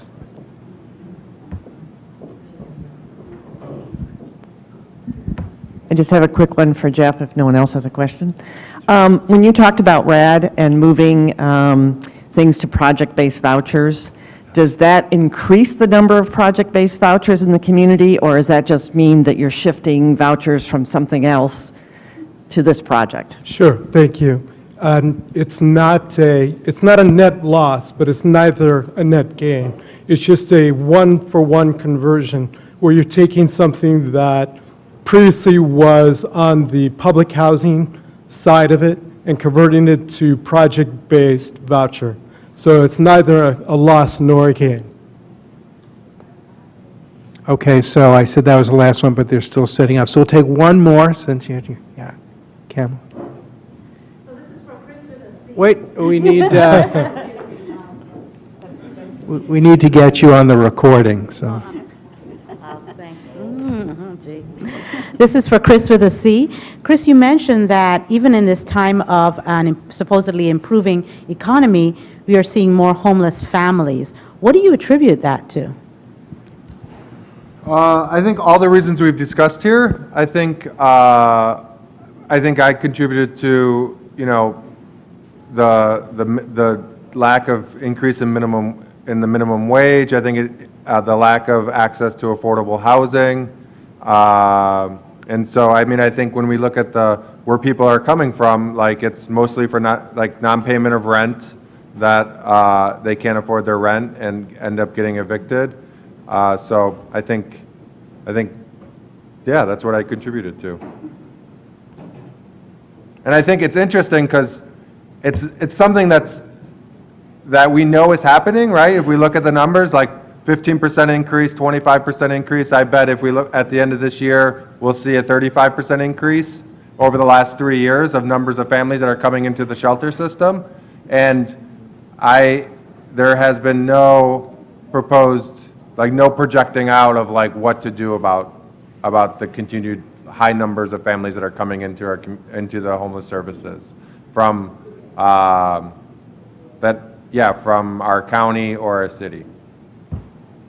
So part of the eviction representation project that Legal Aid is doing, working with the Housing Court, is they're going to look much more closely at some of the reasons for eviction. They actually have people down at the court who are interviewing the tenants who are coming in. I think it's really interesting that, you know, theoretically we have a booming economy, but if you look at the courts in both City of Cleveland and throughout the county, we have not seen a drop in the number of evictions. So what it suggests is that there are a lot of people who are right on that margin, and if something happens in their lives and they miss a rent payment, then they end up being evicted. And one of the things that we know, which has been talked about by the panel, which is a significant problem, is that once evicted, your chances then of finding other housing that's suitable go down significantly, and you begin to spiral. And so once you end up in the homeless, you know, circles, then even finding housing becomes even much more difficult. So I think we need to know a lot more, and hopefully some of the research that Case Western Reserve, along with the Legal Aid, is doing might give us some better answers, which could hopefully lead to some other solutions. It appears that lunch is now available. Was it Maria? One more comment? I wanted to have this is not a final closing statement, but it was something that I wanted people to be aware of in terms of the young people that are entering the system of like homelessness, eviction. If you've had a child at 16 and started receiving public assistance, Ohio has a law that you only get 3 years. It doesn't matter that you were a minor and someone should have been taking care of you at the time that you had a baby. So you could have someone that's 19 that's actually no longer qualified for public assistance anymore because they've maxed out of their 3 years. So we really need to, the bigger picture is we really need to look at all of the support that people should receive in order to be successful and when they should receive it. Because someone that's 19, 20, 21 should not have the burden of having received their 3 years lifetime public assistance limit already when they're just now beginning to find their own housing on their own. And so those are the kind of factors that keep weaving this unweaving this fabric that people need to have safe, affordable, and decent housing. And it's just kind of invisible to us because we don't see really the history of what happened and how someone got there, right? Because we have these other policies that impact people's ability to afford housing. Okay, I'd like to thank the panel.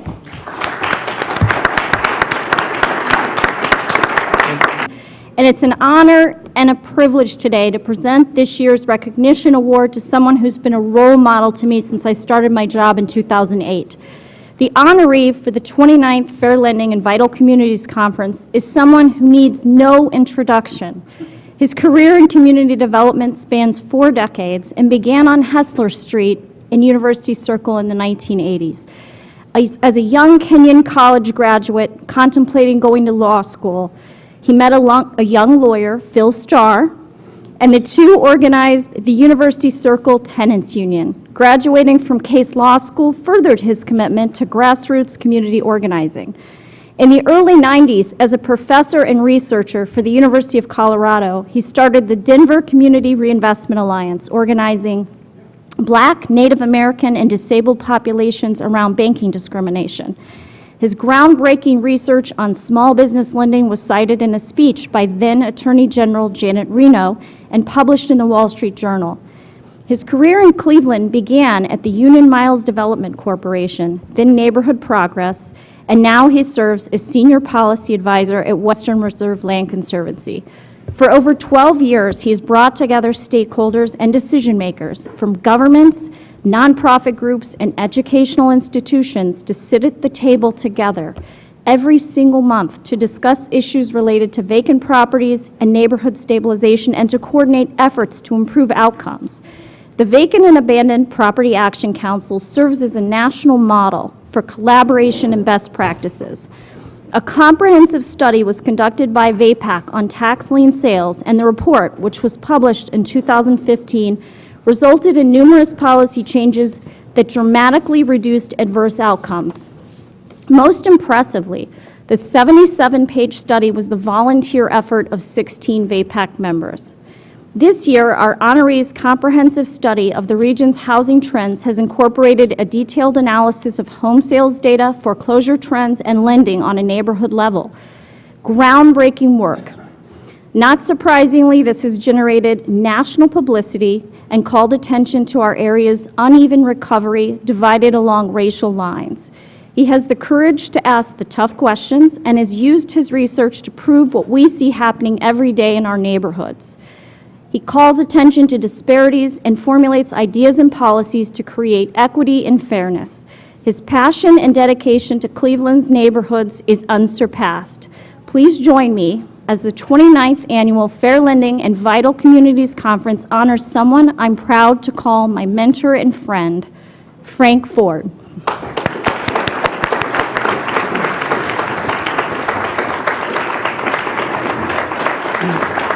Thank you. Can I say something? You know, thank you. Thanks. You know, I'm on the planning committee. I missed a meeting. They must have decided, I would have vetoed this. Right? Oh, geez. Well, thank you very much. This is very nice. And I was sitting there thinking, that sounds like they're talking about me. And then it turns out they were. Okay. You know, since I have just another minute, I went up to Chris at the last panel, and I said to him that he said one word that we don't hear often enough, and it's like almost in the past, and that's organizing. And I was thinking how few of us sitting here or anywhere can or have the privilege to be part of the kind of efforts that we had 15, 20, well, it's got to be 20 years ago now, where you'd have church basements filled with 500 people.